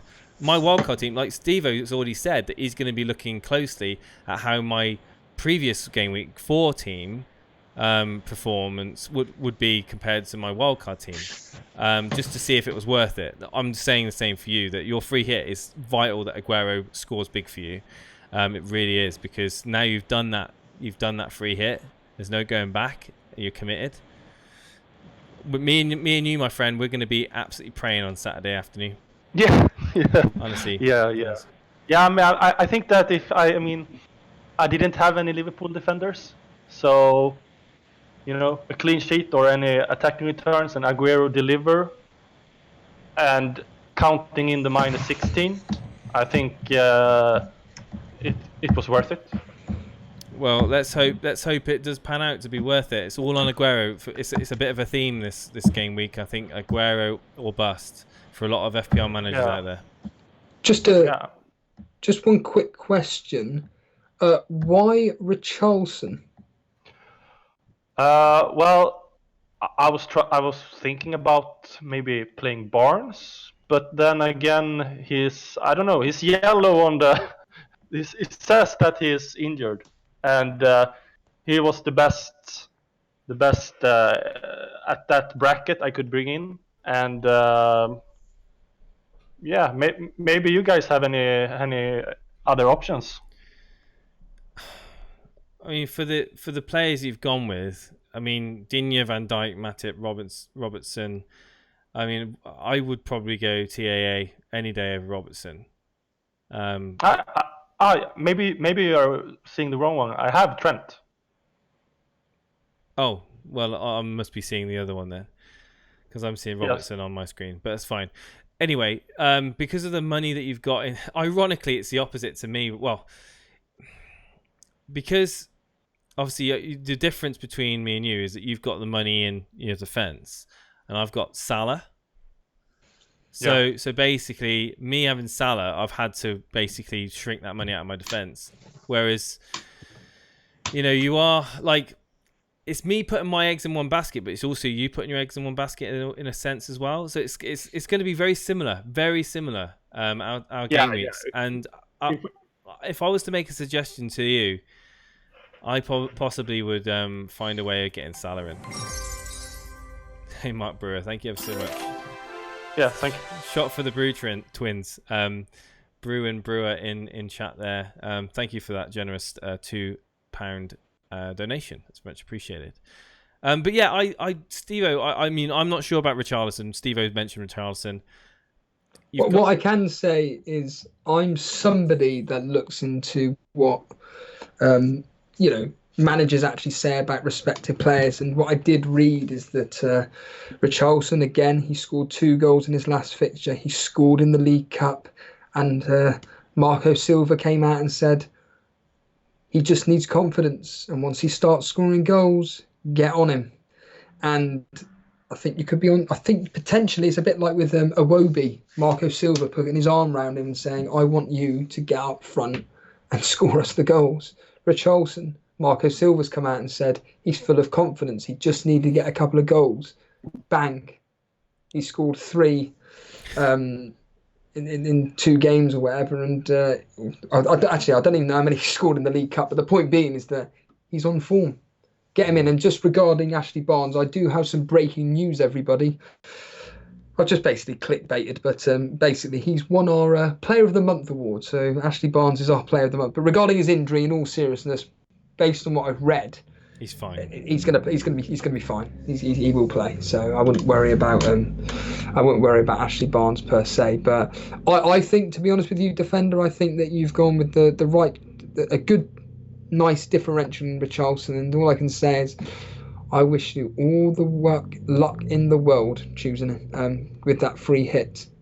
I wouldn't go with triple Liverpool defence though. One question: would you rather go Salah and you change out Sterling to Salah and go for Otamendi instead of Matip? Ooh, yeah. Then it's more diversified. Yeah. Yes, I like that choice. Although I'm going to counter this. It's the classic Steve-O here by saying that Sterling's away record is actually pretty good. I think that Salah and Sterling are going to possibly cancel each other out for points. Yes, I wouldn't be surprised if they get very similar points. I'm just banking on Aguero getting a few more points. I couldn't see past. I mean, I had a team with Mane without Salah, and I tried to have a team with a budget midfield or and just basically I couldn't do it. A budget midfield to enable Trent Alexander-Arnold, Digne in there. I'd already missed because I've taken them out. I've literally binned the price rises for Digne and TAA, and I feel sick bringing them back in now. At a higher price, even though they're only like 0.1 more. I just feel sick anyway. But no, I think in terms of defense, it's good. But yeah, the triple Liverpool, I would err the caution of. Maybe I'll do that. You know what? I probably would do the Salah in for Sterling and who was it you were going to bring in for Otamendi? So who I was thinking about even taking Matip out or Van Dijk. Yeah, Matip out for Otamendi, Salah in for Sterling. I think purely to get rid of that triple Liverpool defence is probably worth it in its own right, just because there's always that risk that Newcastle could get pinched that 1 goal, and then all of a sudden you go from hero to zero, and your game week's been a bit more of a disappointment than, especially on a free hit as well. Yeah. But yeah, thank you ever so much for coming on. We've got quite a few people to get through, and we haven't got a lot of time left. So thank you ever so much to the Defender. I cannot believe you free hitted, and I can see the reasoning why. And don't FPL and drink again. Yeah, I know. But good luck, Jason, on your wildcard. Thank you. Thank you. I think I'm going to need it, considering all the comments I've been getting and Steve-O's opinion about it. But let's bring in FPL tips, because I know FPL... Can I just... Yeah.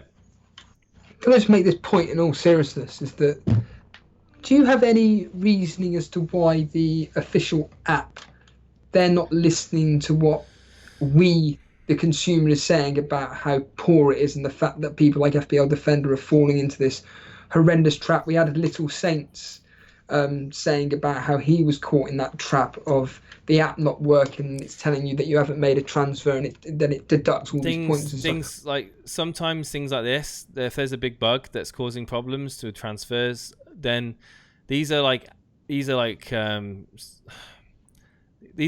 in the code of the app, and just the general customer service desk at the the fantasy football towers, they're not generally it's nothing like this gets changed overnight, really. I think there's problems with the app, and they're going to have to basically do a bit of an update. I think they did an update recently. I just don't use it. I don't use it anymore. So I don't keep up to date with the updates on Google Play. So I'm not really aware of where they're at with that. But I would say that like anything when it comes to software engineering with an app like this, because it's done out of house, a team would be commissioned to make this app for the Premier League, and somewhere they've got this communication where it's got to go down a pipeline, and this pipeline, can take a week, it could take days, it could take fortnight or month. So anyway, just don't use the official app, guys. There's a lot of, do it at your own risk, because there's been a lot of people reporting problems when it comes to transfers. Delete it and use another app that is available, or just use the website. Just use the website on your phone. It's even more reliable. Thank you ever so much. Again, the defender coming on this evening. Yeah. Cheers, buddy. Thank you. Let's bring on FPL Tips, because I know that he's got to go. He's FPL Tips, you've been waiting for quite some time to come on. I know you're mindful of the time. We'll get you on very quickly. How are you doing this evening? How are you doing this evening? I'm good. Can you hear me? Yeah, I just dragged you back into the channel because you left. But welcome to the stream. Obviously, you heard about my wildcard last night. You've seen, I think you may have seen my updated team from last night with the new players in, which I'm just going to bring up on the screen again now. Do you think it's an improvement? So yeah, I mean, to start with, before I go into what players I don't like, it is much better. I have put my team in the Discord. I'll bring it up. Yeah, of course, mate. We'll get time for it. I just want you to just briefly give me your opinion. So yeah, no, I like it a lot more. I think Iwobi and James is a really good use of a lack of budget you have because of the 4 premiums. I like the pair of them a lot. And then, the big question is your defense and whether you're happy with it. And anyone who comes on will probably say the same thing. I'm happy. I'm honestly happy with that defense right now. I mean, I think Lundstrom out next week for Peters coming in. Walker Peters. Yep. Walker Peters. I mean, yes, there's a big question mark on him. I spoke to Boona. Boona's mates with the Spurs 11. He's told me that that Walker Peters is going to come walking back into that team at home to Palace. He's going to get a clean sheet, so it's all good with Walker Peters. Don't worry about that. Matip is good. If Liverpool get a clean sheet, Matip is there. Matip is there to get those points that the likes of Alexander-Arnold, Van Dijk will get, and Robertson will get, assuming they don't get attacking returns. Of course, attacking returns are always an added bonus.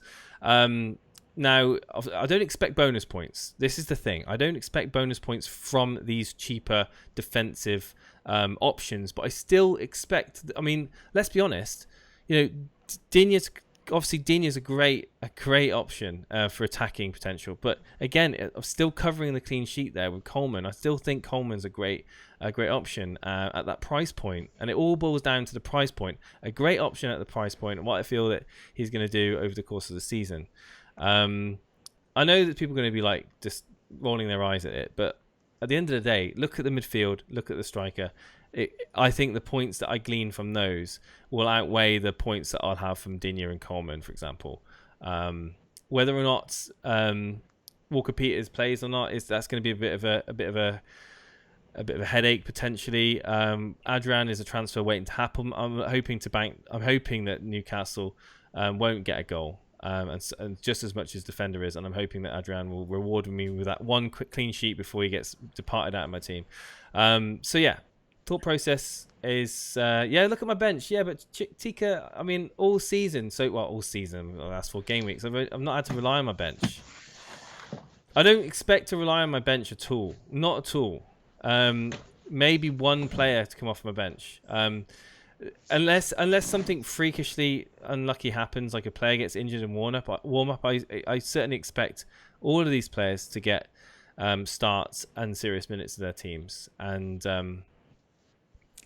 that's basically it. We're not talking about my team. We're talking about your team. Let's bring your team up on the screen now. So Pope in goal, Alexander-Arnold, Van Dijk, Lundstrom, Digne. We've got Salah, De Bruyne, Martial, Sterling is captain, Che Adams, and Pukki. Instantly, I see Johnson on the bench. Okay, for West Ham. Cantwell. Interesting. Steve-O, give me your initial thoughts on this team. I just see names like Che Adams, Martial standing out. Just horrible. Wait, I know you came on last night, but well, it's 2 weeks. It was only like 2 game weeks ago. You were saying Martial was a great. Well, so was I, to be fair. But he's injured. Yeah, so right. that's the issue here. But why Che Adams? So we'll start with Martial. Martial, I brought in ahead of game week 4, where he got the assist and got injured. I personally, he missed 4. I brought him ahead of game week 3 and he got injured. I think Martial will be fine from what I've heard and what I'm seeing, and what we saw before the international break. We saw him sort of training still with the group, and that was 2.5 weeks ago. So I think Martial will be fine. As for Che Adams, that's sort of my bad. I had him since game week 1. I haven't brought him in. I just haven't had time to get rid of him. And he's got Sheffield this week and Bournemouth at home next week. So I'm planning on keeping for those and then looking at Barnes. But I've already used my transfer this week and I'm trying to cut down on the hits. So that's kind of why I've still sat with Che Adams in my team, sadly. What was that transfer this week? Robertson to Trent. Oh, bloody hell. You see, I don't know why you've done that. It's just so sideways. Now, don't get me wrong. Trent could come up with, again, another double assist haul, but I was in that camp of, do I do Van Dijk to Trent Alexander-Arnold? But I'm just thinking, it's just not necessary per se right now. I would just be happy with having Robertson. I mean, do you not feel that's a bit of a wasted transfer? Yeah, I do. So I did it the first Sunday of the international break when I thought Trent was going to rise that night. So I thought I had to make a decision. I do think Trent will be the highest scoring defender this season. Oh, so without a doubt. I think Robertson. I think it's a great move. I can't stand Robertson as an FPL option. I know stupid. It's so stupid. He had a great season last season. I don't think for a minute that he's going to perform the same level this year. For Scotland, he was anonymous and awful. I don't rate him as I honestly don't rate him as a good player. I just think he plays in the Liverpool team next to Van Dijk, in a team with the likes of Mane, Salah, Firmino, and he's just basically passing the. Yeah, obviously he's got a good cross on him. Don't get me wrong, but I just think I'm not a fan of Robertson. I think Alexander-Arnold is the man. Yeah, I think he will be the best option. I mean, it's maybe a transfer that I maybe could have waited on, but he's the one I want going forward. And I plan on selling Van Dijk for Otamendi next week to fund Che Adams up to Barnes. So I need that Liverpool defender, and I just want Trent in my team. His attacking potential is so great. So, but yeah, currently sat at 2 million. So hopefully some gains to be made somewhere. I can't believe with a team like that you're sat at 2 million. It's because I've taken 3 hits this season. The points are so crushed up right now that makes it's not a true reflection of your rank at the moment. No, well, exactly. Yeah. What's making you go with Sterling over Salah? So I did a thread today. I'm not sure if we're allowed to use that word anymore. Thread in the community. It seems to be banned. Really? Go on, tell us why. This is interesting. No, well, basically, just a lot of accounts have been saying that too many accounts are putting out threads, so we shouldn't. It's just bombarding everyone's timeline, so everyone should stop doing threads. I didn't read the full amount, but that's what I got from it. But anyway, I did it on that, and it basically, if I had Aguero, I'd go Aguero. So Jason, I think you're right to go with him. Kane would probably be my second choice. I have a feeling he's going to do well. I just feel like Sterling. What did it for me on Sterling is that someone was on Reddit and they said that Sterling, he either starts after the international break or he plays no minutes. Every time that he's been on the bench after the international break, he has not come on. So if he's going to start, then I want Sterling as my captain. Like I do. If Sterling starts, and if he doesn't there's a very small chance he comes on, and I'm taking that risk, I think. Well, I mean, I think that he starts. I mean, it is Pep after all. I mean, with what I've done, having Sterling in is almost an added bonus. And God, my team could do with that money that is invested in Sterling, but I just can't. I can't for the life of me get rid of him. And obviously there's going to be a lot of people that are going to be gutted if Sterling doesn't play or comes on, even worse, comes on for a cameo at the last 15 minutes of the game. But I can't see that happening. Who's he going to play over him? Oh, no. He's not going to play Bernardo and Mahrez on the wings. It's just not going to happen. The only time I can see Sterling getting benched. Don't tempt Pep. That's what I'm going to say. Don't tempt Pep. True. But I think for me, the names on the team sheet, if I was Pep Guardiola, would be Kevin De Bruyne straight away. Sterling, he's just so reliable, and I just can't see him. I really can't see. I mean, I'm jinxing things now, but I really can't see him being benched. Yeah. Anyway, I need to bounce. Yeah. I've got to be off early. Thank you for coming on. Yeah, we need to get through the callers as well. Thank you ever so much, FPL Tips. Cheers, dude. Awesome. So let's move on to let's see if Chicken Tikka Masala. Chicken Tikka Masala is now in the stream, on the live on the air. God, I can't even speak. Gameweek 5 prediction stream. Did you see my my latest wildcard draft, Charlie? Yeah, I did. Evening, you right? Good or bad? Yeah, I like it. I like the Iwobi pick, and I like the whole team in general. Really, I think it's really good. There's a comment that I've actually saved that I wanted to bring up, saying on here, if I can remind it. Actually, hang on, I've just may have lost it now. About taking out Walker Peters to Soyuncu. So Soyuncu, who is in a Leicester team that aren't exactly the most solid team, and the fixtures aren't the most amazing, but they do kind of improve after game week 9, I believe. But anyway, so Soyuncu in, Kevin Walker Peters out, Coleman out, Digne in. As an option. I'd probably just leave it, to be honest. I think I don't think there's much in Coleman and Digne, even though I think that I think there's so much love for Digne at the moment. I really do. Yeah. But Boone is saying it's a massive upgrade. I think play Peters over Soyuncu. Yeah, play Peters over Soyuncu and then have Digne, Peters, Lundstrom, Matip. Digne, Peters, Lundstrom, Matip. Digne, Peters, Lundstrom, Matip, or Coleman, Lundstrom, Walker Peters, Matip.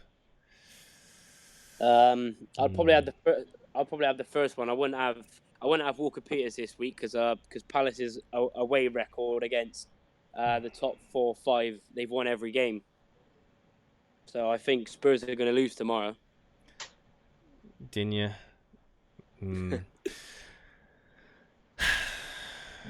Well, literally, my team has bounced around the table like 100,000 times today.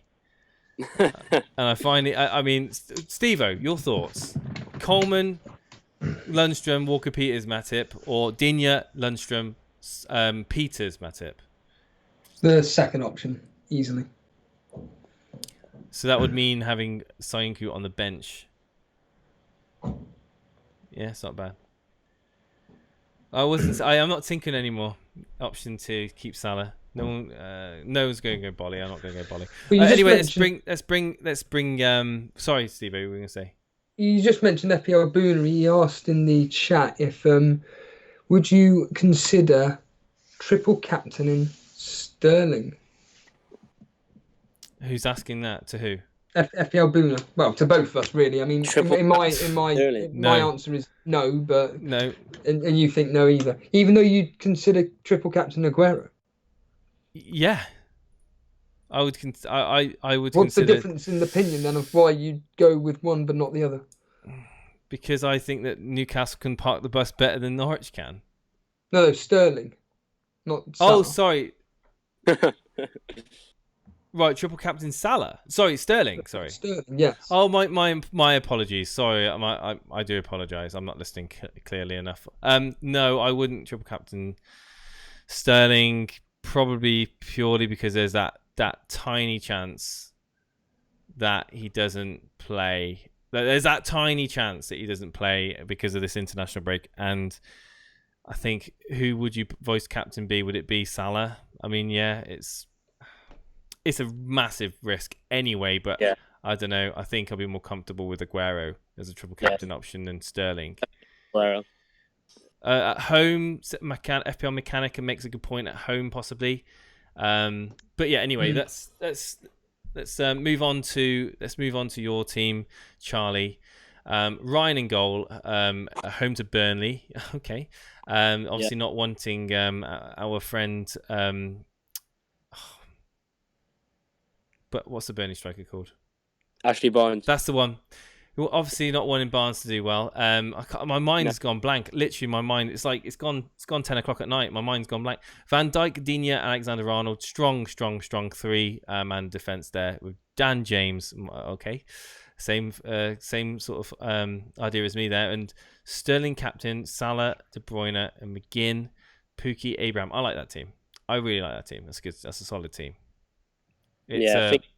Fingers crossed it can do well. Am I not? Yeah, I think it will do. I think it will do well. And I think that are you definitely set with Sterling captain? 80%. Yeah. Cool. Him captain, and then my transfers were Wan-Bissaka and Martial out. I did that last week, and obviously James and Trent in. I like that team. I think that team's very solid, very balanced, as opposed to like comparing that team to mine. You got great balance in that team. I like it. I like it a lot. Well done. And I see points. I mean, Pukki at home to Man City, I don't think he's going to do anything. But then you look again ahead of the fixtures after Man City. Of course you do. I mean, Pukki's going to do well this season. I just know he is, especially now I've got rid of him. Abraham, I think he's great. A great option for Chelsea. I think Lampard loves him. I think he's going to be not nailed per se, but I think he's going to be set to start and play a lot of minutes. McGinn, lots of people on chat raving about McGinn. I'm not 100% convinced. At the two, I mean, that McGinn would be the biggest question mark in your team for me. Even over Dan James. I think Dan James is better. He's a quality player. I know it's Aston Villa. I don't know. Steve-O, any comments on McGinn? Do you think he's as big as great as everyone is suggesting? But at the end of the day, my basic understanding is he is the creator for anything that Aston Villa seem to do. He's got 1 goal and 1 assist this season so far. For the price point, it's all right for the price point, isn't it? Yeah, for the price point. There's not many in that bracket. You got him, Ceballos, off the top of my head. Iwobi, my friend. Well, Iwobi was 6. There's a difference. He was 6, yeah. He's dropped down to 5.9. So, I mean, I would, of those specific 3, it's very, very tight. I'd probably go with, as of now, McGinn, because he's proven to how important he is for Aston Villa, and he's playing on Monday night, and it's always nice to have a Monday night player playing, so to speak. But overall, that team is, like you just said, very well balanced. Yeah, absolutely. Good to go, my friend. Thank you for coming on this evening. We're going to try and get through some more callers before we end the stream. Thank you, thank you, Charlie. Cheers, buddy. Thanks. Let's bring on. Right, so I know that Anurag's been waiting to come on. Anurag, are you there? Finally got yourself sorted out, my friend. The guy that blows into, I don't know if you saw it, but I had a picture of a jet engine with a headset on. That's what I picture whenever I speak to you. No, the reason is I'm in college, so I'm using my phone data. So that's why. Okay, so Anurag, you pretty much think I'm stupid for wildcarding. Am I right in saying? No, it's not that. I'm just saying that you basically wildcarded for Aguero. Okay. I would have one question: is how you had a game week 4, you wanted Aguero. My question is, could you have gotten Aguero using maybe only transfer hits rather than using wildcard? Not without taking an 8 or a 12 point hit, and I don't want to do that. But I do like. I think I'm going to go with chat though, and change my team. Walker Peters out, Coleman out. 20 minutes ago, you said you were sticking with this team, and now all of a sudden you're changing it. That's what wildcard does to you. I can't do it. I can't do it anyway, so it doesn't matter. Oh, I could do it. Do what? I could do it. I'll ask you, Anurag.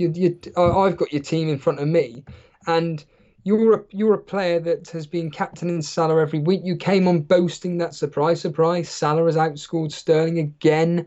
I've been proven right. This week you're going Sterling captain. Do you want to explain I brought why? in Sterling and Haller for Kane and so on. And why are you going with Sterling captain? The fix. Yeah. I mean, I know Salah. It's a toss-up coin basically between 50-50 between Salah, Sterling, or even any Man City assets. But just to fix between the two, I think any Man City asset would. I mean, Salah, Sterling could count, but I think any Man City asset is a pretty good captain choice between the three. And you're benching Wan-Bissaka at the instead moment, and you're playing Shayunshu. I'm gonna do a switcheroo depending on what the heck is the injury status. Right now, AWB is probably gonna come in, but at the moment, let me just get your team. Sorry, let me just get your team out because I'm completely I haven't done the transfers yet, Steve-O. Because I can't afford the transfers anyway. Right, what time did you post the team? 21:26. Yeah, way back. Doing my class I posted. Right, okay.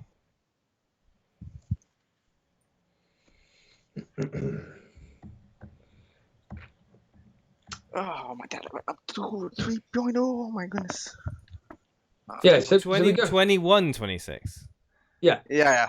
They're going with a 4-4-2 formation. We've got Tom Eaton in goal, Van Dijk, Digne, Lundstrom, Shunchu, Sterling, Mount, Salah, De Bruyne, Allen, Pookie. And remind everybody who your transfers were again. Son and Kane out for Sterling and Haller. Hold on a minute. Two Spurs assets. Sterling. So Son and Kane out for Sterling and Haller. Yep. I thought you. Oh, I see. For Sterling and Haller. Yeah, sorry, my friend. Yeah, I think that's probably a net gain of a few points, but not many.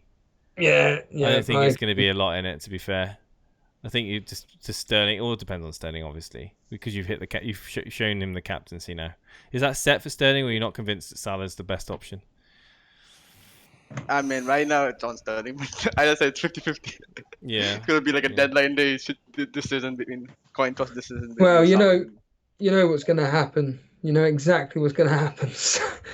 The 1 week you decide not to captain Salah after he's been outperforming Sterling, and the 1 week you don't do it, he's going to flame in him.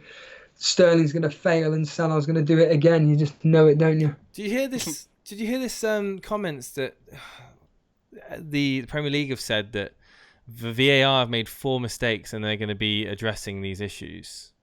Oh, really? Yeah. Really? So that only 4. Only 4. I'd literally be very interested to see if there's going to be a VAR penalty decision this weekend. In fact, how many people in chat think that it is going to be a VAR penalty that's going to be given after the referee hasn't seen it? I feel it's going to happen. This is going to be the first time where a penalty is going to be given where the referee has not seen it in the Premier League. I think I think it's going to happen, and it's going to happen this weekend. And again, Aguero, it's literally the ingredients there, my friends. Aguero is going to be the penalty taker that's going to hit this penalty, and I'm just going to be loving life right now. But let's back to your team. Yeah, I think you've made those decisions to bring in 2 popular picks of the week. I mean, yeah. I think so. Steve-O's been harping on a bit about Haller and more of a side. I already have 3 transfer plans that I'm planning on doing in the next 3 weeks potentially, and that's bringing in what are they? Sideways move somewhat of Van Dijk to TA. Bringing in who was it? Eventually, at some point after the Norwich fixes gets better, bringing in Cantwell for De Donker. And I think I had a third one, but I forgot what it was. Those are Yeah, they are. I have Yeah, they're I have upgrades. 3 transfer plans. Yeah, I mean, Cantwell's a great option at 4.8. I think he's going to do well over the course of the season. I have I have 1.3 in the bank for the next next week. I mean, at that price point, I mean, obviously you don't want to do too many transfers and take hits for people like. No, I'm not taking these transfer plans are like weeks, not I mean, 1 game week. I think that Because I always plan for the future. No, and that's why one main reason why I didn't choose Aguero. Well, I think I know it's only for 1 game week. You're gonna regret not choosing Aguero this game week. I'm telling you now. I always choose my transfers for the long term, not short. He gets 5 goals and 2 assists or something, and then if it's 7-0 like Steve-O says, yeah, 6. Was it 6 in the end? Was it okay? Anyway, no. The point being is that I mean, it's a solid team. It's an all-rounded team. You've got the likes of Pookie, and we all know he can score goals. And Haller is looking good as well for West Ham. A lot of service there in that West Ham midfield. I think I'd be confident with that team going forward. And the picks that you've decided to bring in, future weeks to come, are good as well. Yes, Steve. Just a quick one, and Anurag, before we let you go, your prediction then on Norwich versus Man City and Liverpool Newcastle on the chat. I think it was 4-2. I even put on the score predictor. 4-2. Okay. What was that? Sorry, what 4-2 to who? Man City. Not to Norwich. Blimey. You're expecting a high-scoring game for both teams there, and Liverpool Newcastle. I think I put 3-0. Yeah, 3-0. Right, so you're expecting then really basically returns from both my Man City assets and both my Liverpool assets. A clean sheet from Van Dijk, a goal or assist from Salah, and then something from a big haul from both KDB and Sterling. Yeah, I like it. I think the only one is the Soyuncu. I just don't like. No, right now I'm starting him, but if AW is fit, I'm gonna probably start AW. Even though I don't think EW will keep a clean sheet. I think Wan-Bissaka is a better option. I think Wan-Bissaka is a better I'm gonna option. put AW. But even though there's no clean sheet, I don't think it's gonna be a goal from both sides.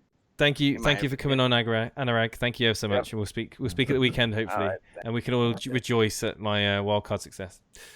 Thank you, and let's bring very quickly. Let's get a few. That's cool. I was going to say very, very quickly. Happy dude.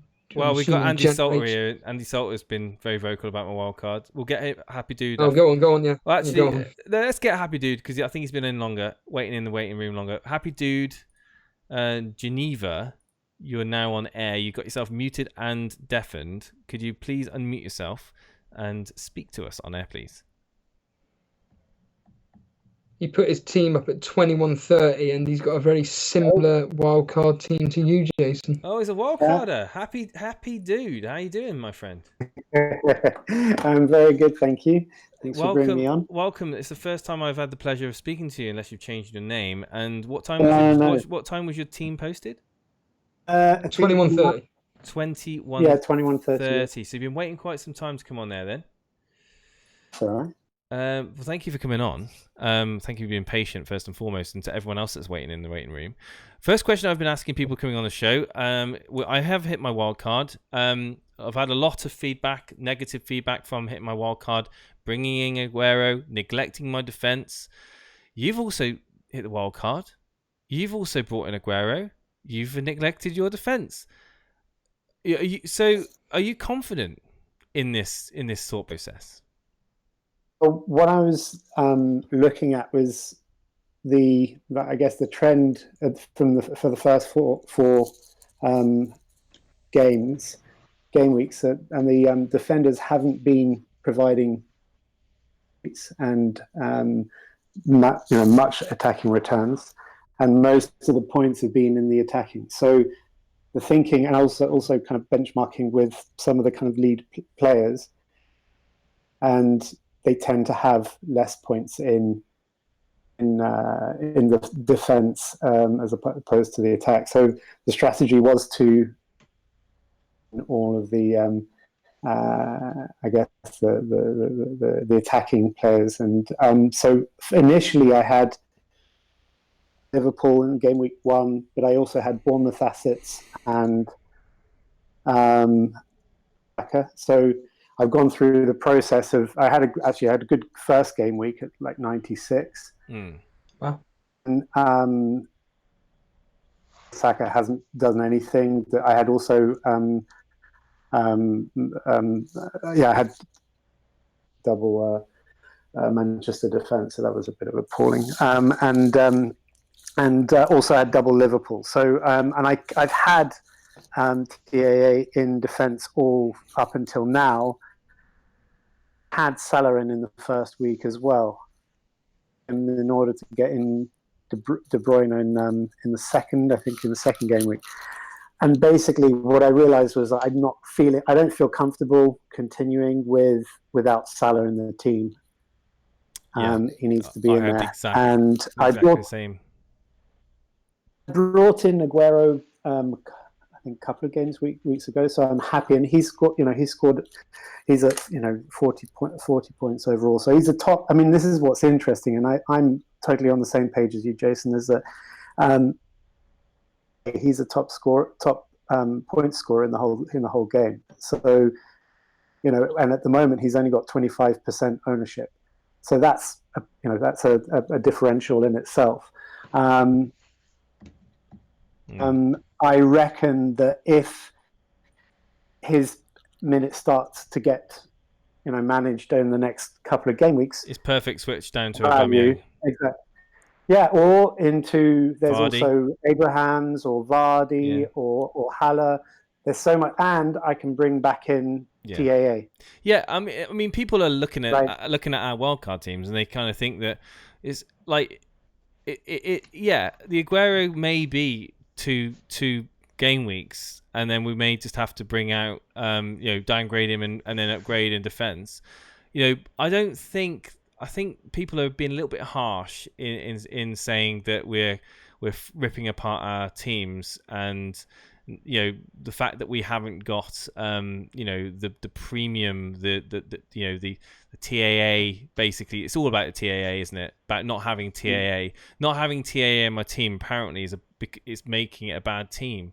I do think he's got the potential to do something at home to Newcastle. But do I think that Aguero's got more of a potential to do something away at Norwich? Of course I do. And I think, and I'm never going to captain Trent Alexander-Arnold, even though the history may suggest I should consider it. I'll never captain Trent Alexander-Arnold, but I tell you what, I will quite comfortably captain Aguero. So I think these people that kind of like almost accusing me of being blinkered, and you of being blinkered to the fact that you've got your money there invested in Aguero, Sterling, De Bruyne, and Salah, the same as me. I think they may be a little bit blinkered to the fact that Trent Alexander is a great pick, but he's not the be all and end all of the FPL game at the moment. And there's only 5 points difference between Matip and TAA right now. There you go. There you go.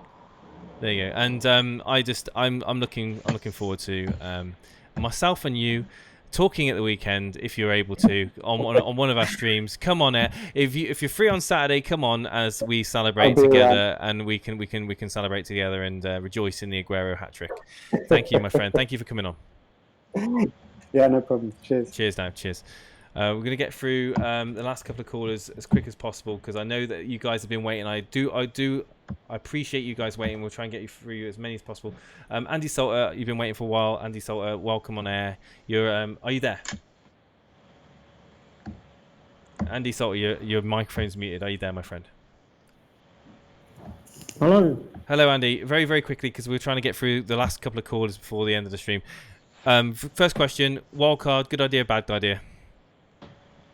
I would have to ask you why you wildcarded from a template team when you're probably top 30,000 in the world, and you felt the need to wildcard at this point after game week 4 with 34 weeks I think you've kind of given me the answer there.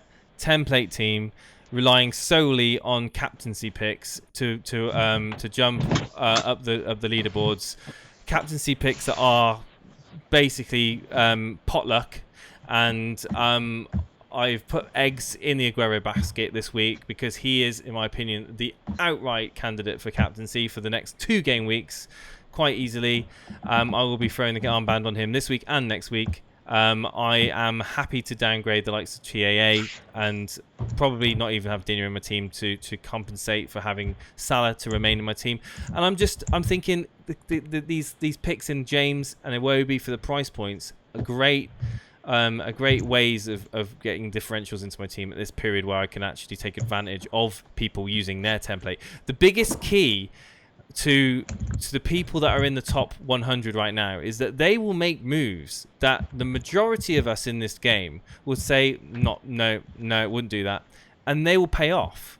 This is me trying to make moves that I think will pay off over the long run, to be different from the majority, because you're not going to gain anything by bringing in the players that everyone else are bringing in, sticking to a template, because the template's a template because it's a reactive. The template is generally a reactive thing. It's not, and being proactive at the game is where that I personally believe makes the difference between a good FPL manager and a top FPL manager. And we'll wait and see. And I just think that's my spiel on it. Are you still there, Andy? Yeah, you were breaking up. I heard what you said. Okay, so in a nutshell, do you think I'm stupid for wildcarding 3 days before game week? I don't think your team was warranted a wildcard. That's the first thing. Yes. Okay. And I have to question some of your picks in your team. Okay. And I will go through them. So yeah. Adrian, temporary. He will go soon. Yes. So you need to transfer him out. Yes. Walker Peters, temporary. He's injured. Well, he's back in training. Foy's coming back. He will need to be transferred out. Well, he's Matip. Star. Let me finish. Matip. Gomez is coming back. He will need to be transferred out. I don't think Gomez walks. I don't think Gomez walks straight back into the team. It won't be. You're basing him on one game week. His FPL record is terrible. He scored 9 points last week. But his FPL record is terrible. So I question, even with your wild card, I question 4-5 players that you brought into this wild card team. I think you have an opinion on those players that's a little bit different to mine. I think it's a bit harsh saying that Iwobi's like useless FPL wise, because Steve-O made a very good point in the stream about him actually for the minutes he played last season. FPL wise, he was actually quite good. And for the price point that he's at, and for the role that he'll be expected to play in the Everton team, with Moise Keane in there as well, I just think that they're going to form a good partnership, and I think he's going to be quite attacking in that Everton team. Oh my God, that Everton team needs to be spruced up in attack. Believe you me, because now Iwobi's there, it could go one or two ways. And I completely agree that it is a bit of a risk, but it's a risk I'm willing to take. Like I said, I'm willing to take these risks at this point in the game. If you're going to take risks, it's best to take it now, game week 5. Because that's when you'll really make the serious gains in the game. It's all very well waiting until doing all your chips at the end of the season, but at that point you may be 200 points, 300 points, 400 points behind the top 10k. Yeah, I understand that, but the thing is, you were wild card a team early, and then you don't expect to make many changes. What game week did I wild card? What game week do you think I wild carded in last year? You're wild carding now early. I did that. I did that last year. I've seen your team now. Yeah. That you will need to make many transfers, several transfers, because players will be rotated out. Okay. With this team. So Walker Peters doesn't start. Walker Peters doesn't start. Peters plays. Adrian. For me, if you're setting a wildcard team early, then it needs to be a team that you're not going to want to make many transfers for at least 4 or 5 weeks. But if Walker Peters doesn't start home to Palace, then I've got Peters to play away at Brighton, which I'm happy to. And then I'll obviously we'll need to do the Adrian transfer. I'll keep an eye on that. There may be a possibility that Adrian may be good for the next 2 games. We don't know 100%. It's probably likely that he's only going to play at home to Newcastle, but we don't know. I'll keep an eye on that. But so in actual fact, you're wildcarding. Yeah, I've wildcarded for 1 or 2 weeks ahead. Well, no, I think that there's 2 players that would need to be moved out, possibly. But I mean, Aguero is going to be, he's good for 2 games. 3 games I could even leave him in for if I have to make another transfer. I mean, I'm not going to be in a massive rush to get rid of Aguero. I mean, this is the plan would be to go down to Aubameyang, but you're talking Adrian, Walker Peters. I mean, I can easily go to Pope. I could easily go across to Walker Peters could easily be downgraded to a 4.5 like Soyuncu, or like Ward maybe for Palace. There's options out there which I'm not thinking I'm going to need to take a -4 anytime soon. As long as I'm not taking hits directly after a wildcard, I'm not really that bothered, to be honest, about taking the odd player out. I mean, I'm not. My wildcard is set up for an attacking line that consists of James, Iwobi, De Bruyne, Salah, Sterling, and Aguero, and they're the key players in my team. And I like James. Yeah. I like 2 of the 3 Man City assets: De Bruyne, Sterling, Aguero. I think you're putting a risk on, and I think you're thinking. You said 8-0 for the weekend. Yeah. That's never going to happen. Okay. Well, it may not happen, but maybe 3-4 maximum. I think if City really wanted to, they could have a field day. I really do. And the other thing to consider as well is Jesus is back, so he will get minutes. Yeah, so but that will happen. Aguero will probably get 70 minutes. I think Aguero can do more in 70 minutes than Salah, Trent Alexander-Arnold, Pepe, any of these other options that people are blasting on about. I think that Aguero can do more in 60 minutes. Honestly, I mean, I think people are so hung up about this Jesus problem that Aguero is going to have. I think Aguero is the nail. Like, to me, he's the obvious pick out the 2. He's consistent. He's the best striker that Man City have got, and I don't think anyone could genuinely look at me in the eye and disagree with me.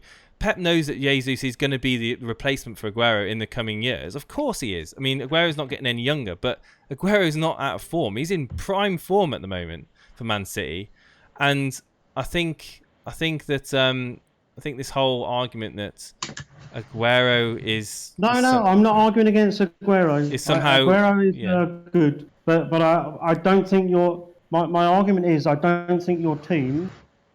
Your original team was worth the wild card. Okay, well let's just. It was in good shape. It was in good shape. Well, let's just see how in good shape it was by the. Let's the points do the talking. I'm confident in what I've done. At the end of the day, I'm happy with the decision I've made. I've made a decision. I can't go back on it now, even if I wanted to. But I've made the decision. I think it's an improvement in my team. You disagree. I like the fact you disagree because we're all different. We play the game differently. Exactly. If everyone played the game the same, it'd be boring. And if I'm going to make gains in the leaderboards, it's going to be doing things like this. Me sitting there with a template, waiting to game week 18 to do something is going to be too late. I'm doing it now. And Steve-O, you've been quiet. You have anything to add? Well, my thoughts on... Well, I'm kind of like 50-50 in what you're both saying, really. I agree with Andy that your team didn't need wildcarding. I still will stick by that.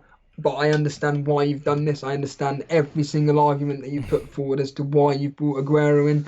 I understand that top managers, they get ahead of the curve, so to speak. The reason why they do so well is because... the players aren't template at the moment, and I'll keep saying this. I just hate your defence, but you're not my team. No. Along with the other 98 people in our cash mini league, you are my rival. You do whatever you need to do. I'll stick to what I need to do. Andy, you stick whatever you need to do. Exactly. Right, talk about what you need to do, Andy Salt. I've got your team up on the screen now. I think I'm sure that I know the first wild card is not important, but I think, and I'm sure that you'll be talking in maybe 10 game weeks time, wishing that you'd held your wild card for a later date. That's what I think. I hope you're right, Andy. I think you know, if things go the way I'm hoping them to go, I won't have to worry because I'll pulled enough away from those rivals that have still got the wild card to care. So anyway, let's go on to your team. In Heaton in goal, Digne, Van Dijk, Zinchenko, Lundstrom, De Bruyne, Sterling, Salah, James, and Ceballos, and Tammy Abraham up front. So armbands on Salah. Home to Newcastle. You've also got Sterling in your team. Why Salah?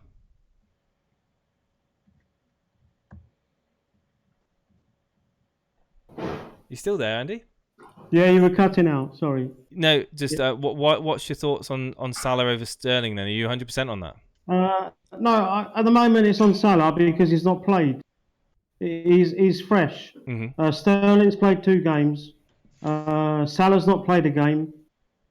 De Bruyne looks very good. I saw him against Scotland, but for me, any player against Scotland looks good. But De Bruyne looks good against Scotland. So for me, it's either Salah or De Bruyne. I can't guarantee that Sterling's going to start, to be honest. Right. Okay. Yeah. So the people that are asking the question whether or not to triple captain Sterling, it will be a definite no for you then, because you're concerned. Absolutely not. Concerned about It's very. You cannot captain Sterling. Why would you captain Sterling away against Norwich when you could captain him at home against Norwich? It doesn't make sense. Well, a lot of people are pointing to the injuries to the Norwich team in defence at the moment, and they're obviously set up to do one thing, and that is to attack. And we look at the recipes for potential, and I certainly do anyway. And I just look at that Norwich team and how they set up under Farker, and I look at the Norwich defenders, and I look at the Man City team that's going to be, you know, just breaking down that defence, that makeshift defence. Honestly, I know I may have got a little bit carried away with 8-0, but I just think there's going to be goals galore in that game. I really do. And it could end up being a big disappointment. It could end up being the Bernardo Silva show. It could end up being the Riyad Mahrez show or David Silva show. It could be a massive disappointment. But I just think that there's going to be goals in that game. I really do. I can't see any difference. A minimum 4 goals for Man City. Minimum, I think. Yeah, I think maybe 3-4 goals. I cannot see Norwich playing as open as they did against. I think even if Norwich wanted Chelsea, to play defence, I think even if Norwich did try to play defensive, they wouldn't be able to put up enough of a defence. I really don't think they could keep them out. I really don't. Man City are literally ruthless. They will literally run them ragged. They'll be blowing by 50 minutes. They won't. I can see it now. I really can, and I'm banking on it. Believe you me, I'm banking on it because I've made. When did you last see an 8-0 away from home? Yeah. Well, exactly. Yeah, I know. What are you thinking on the Liverpool game then? What do you think the score will be in that? What do I think the score will be? In Liverpool, I think Liverpool will win. I know Newcastle played well against Tottenham and sharp shot, but I don't think they can do that against Liverpool. So I would expect Liverpool to win 2-3-0. So basically, you're expecting. And with Salah's fresh, he's a good captain choice, in my opinion. I like your thinking on that. I think your team is good. I mean, are you concerned about Ceballos being the assister of the assister for Arsenal? No, I think everyone was worried about Ceballos last week because he didn't start against Tottenham. But I see him start in many weeks, and he looks good. So I think he's a good fifth midfielder for me. I actually wanted to bring Martial in. I bought James in this week. I wanted to bring Martial in, but I didn't have enough money. I had Perez before, and he dropped in price, so I was 0.1 out of bringing Martial back. But But I think James is a good replacement, and I still have 1.3 in the bank. Yeah, Dan James is looking really lively. He's he's looking good.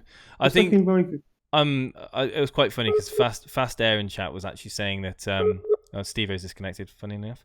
Fast Air was actually confusing your team to mine, and he thought that I took out Aguero, and it would have been really funny, wouldn't it, if I'd have taken Aguero out now? It would have been hilarious. I think Steve-O wouldn't have been able to contain himself.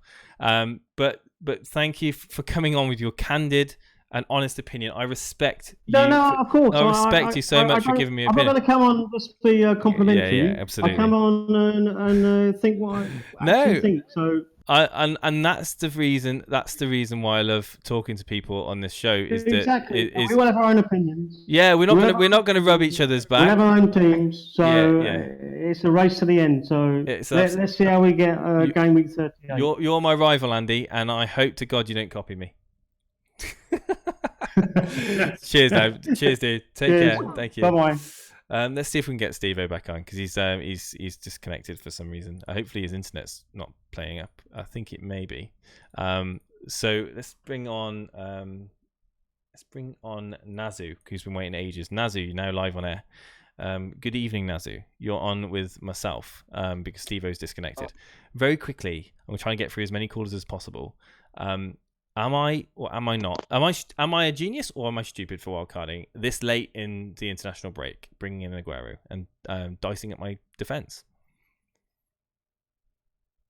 Oh, he's gone. Nazu's gone. Let's go on to Chazza. This evening, Chazza. Good evening, my friend. You're live on it. How you doing, my friend? How you doing? I'm good, thank you. How are you? Yeah, I'm not too bad. I had a bit of a grilling from our friend Andy Salter there, and that was brilliant. That was. Steve-O's disconnected on me. I think we'll hopefully get him back in a moment. I know he's had issues with the internet earlier on. Hopefully it's not a recurrence. Yeah, his Wi-Fi's turned off again. We'll hopefully get him back very quickly before the end of the show. But very quick, I've been asking every caller, wildcard, game week 4, my team, good or bad? If you're happy with it, then you're happy with it. That's the whole thing. Play your game. That is it. That is what that is literally it, isn't it? It really is. That's what it comes down to. You play your game. You if you're happy with your team, that's all that matters. It doesn't matter Until what. they all blank, hundreds, then no one can say. Yeah. If they, I tell you now, if Aguero blanks, I'll be so gutted. But I won't be kicking myself because I've genuinely got this gut feeling. I've had it all for the last 2 weeks, pretty much. I've gone with my head and my heart on this, and I'm just going with it. I'm going for it, and that's the thing. I would kick myself more. I would kick myself more if Aguero got a hat trick, and an assist or something, and I didn't. And I don't want to be one of these FPL managers that are like, oh, I knew I should have done that, and I should have, I would have had to wild carded, but I knew I should have. I don't want to be one of these people. Anyway, let's bring Steve back on. Is he back? He's not. Never mind. He's not back yet. Chazza, let's bring your team on. When did you post it? So I actually started playing the Dream Team on the Sun because my at work that's what we all use. We use the Sun Dream Team. Okay. We've got a little Cashmere League for ourselves. Yes. So if I just post that in there now, that's my team. Obviously, it's a bit of a different budget and it's all different because it's not FPL. But that's my team at the moment. Quite happy with it. The only thing to change really would be Matt Ryan in goal and Timu Pukki up top. That are pretty much the only changes. In the future, I know what I want to change, but that's pretty much the team at the moment. But my FPL Matt Ryan, Alexander Arnold, Zinchenko, Digne, Pepe. I like the Pepe pick. I really like the Pepe pick. I was thinking about bringing Pepe in, but it's just money that I can't spend. Certainly not with the likes of Salah. I know you've got Salah in your, but the likes of the FPL in terms of having Salah. Sterling, Mane, De Bruyne, Pukki, Salah. I mean, that's just insanely good. It's pretty disgusting, isn't it? That's ridiculously good. Anyway, back to FPL. That's a great dream team. FPL wise, where are you at? Have you posted your team? Yeah, just posted it just below. Let's have a look. So I only started playing on game week 3. I didn't really understand all the captaincy all stuff like that until my friend got me into it. So I just started playing this now after watching your stream. Wow. I've been watching since game week 1. So were you? So literally, then you've came into the game. And wow, I'm literally just trying to think now. So you've had to take in all this information over a very short period of time. I've got your team up. I've got your team up now, on the screen, I believe. Yes, I have. It's interesting. You've gone with Maddison. You've kept the patience with Maddison. You've got a strong defence. Lundstrom, Alexander-Arnold, or Pope in goal. Lundstrom, Alexander-Arnold, Digne, Zinchenko. Very strong. Reminds me of my defence without Lundstrom, of course, from last game week. Well, you essentially have got my old team in defence with Wan-Bissaka. Obviously, I transferred him out. I've transferred him out. I think it's popular picks again, isn't it? It's what made you go with Mane over Salah?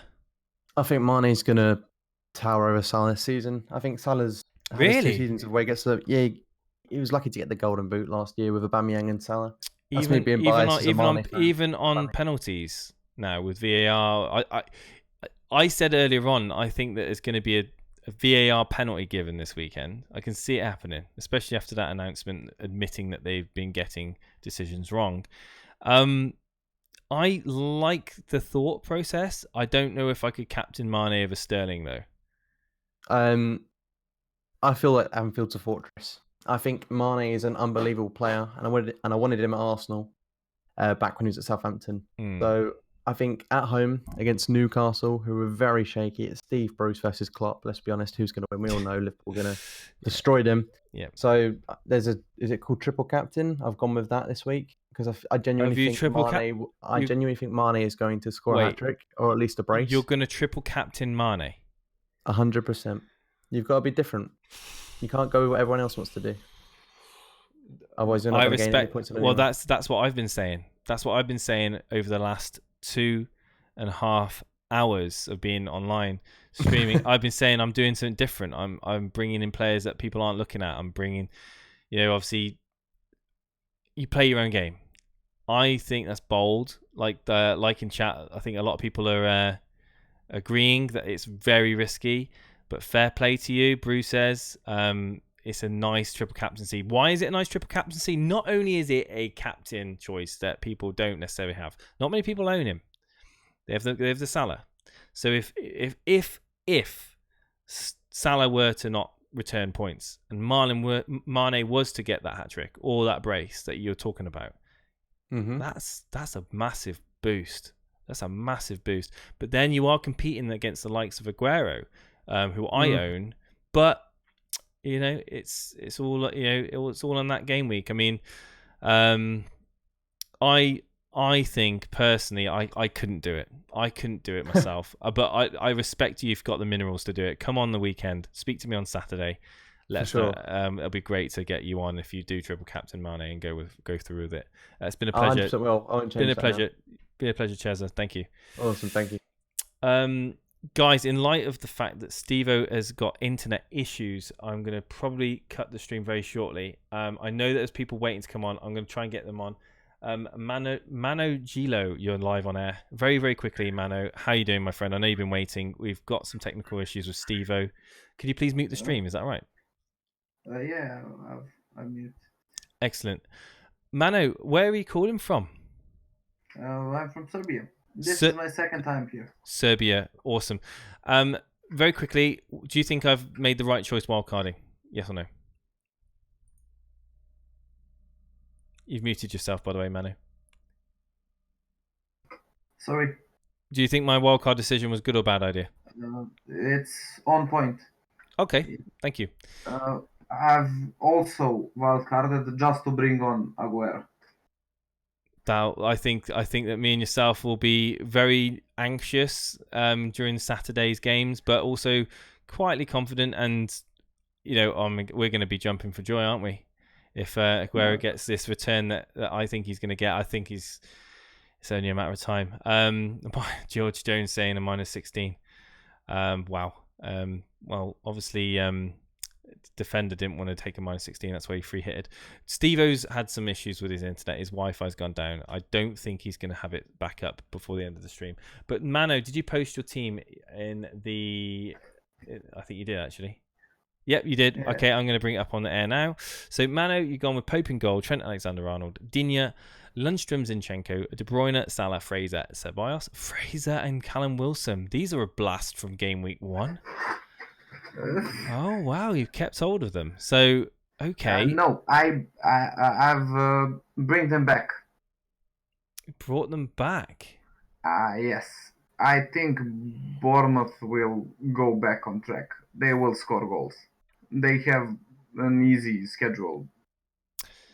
I think that Callum Wilson is ticking over. I think Fraser's been a bit of a disappointment this season so far. But they are a dynamic duo. They go one with each other.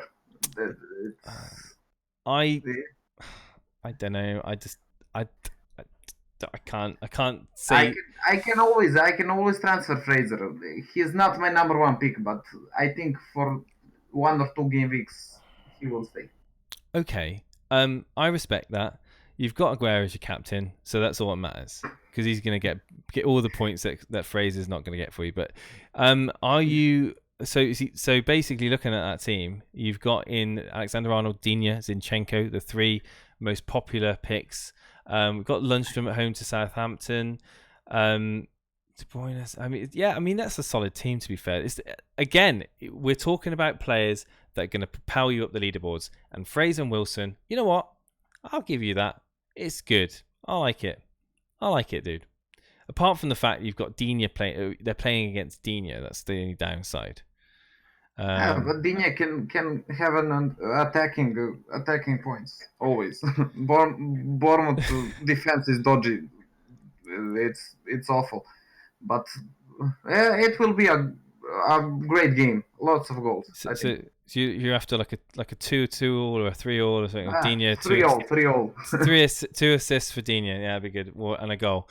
Thank you ever so much for coming on. That's a decent team. I like it. I like your thought process in returning back to double Bournemouth. That's definitely a blast from Gameweek 1. Thank you for coming on, Mano. Appreciate it. Bye. Cheers, guys. I can't keep going on. We've gone an hour over the scheduled 10 o'clock, and Steve-O's internet's gone. I'll show you my wild card again for the last time this evening. Adrian in goal, Coleman, Lundstram, Walker-Peters. Big hate towards this defense. Matip, and then we've got Dan James, Iwobi, De Bruyne, Salah, Sterling, and Aguero up front with the armband. That is my wildcard team, ladies and gentlemen. Thank you for tuning in. You guys are awesome, and we'll see you Saturday.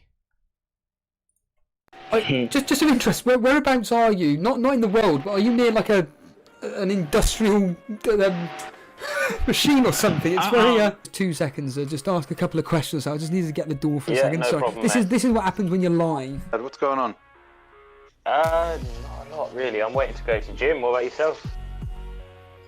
Live on YouTube doing a stream. Why do you feel that you're constantly changing your teammate? Is it just there's just so many ideas? So many ideas, so many different perspectives. I blame Brett Mollison for his 5 at back, because when you see my new team, wow. Brighton home, they couldn't buy a goal in the last season.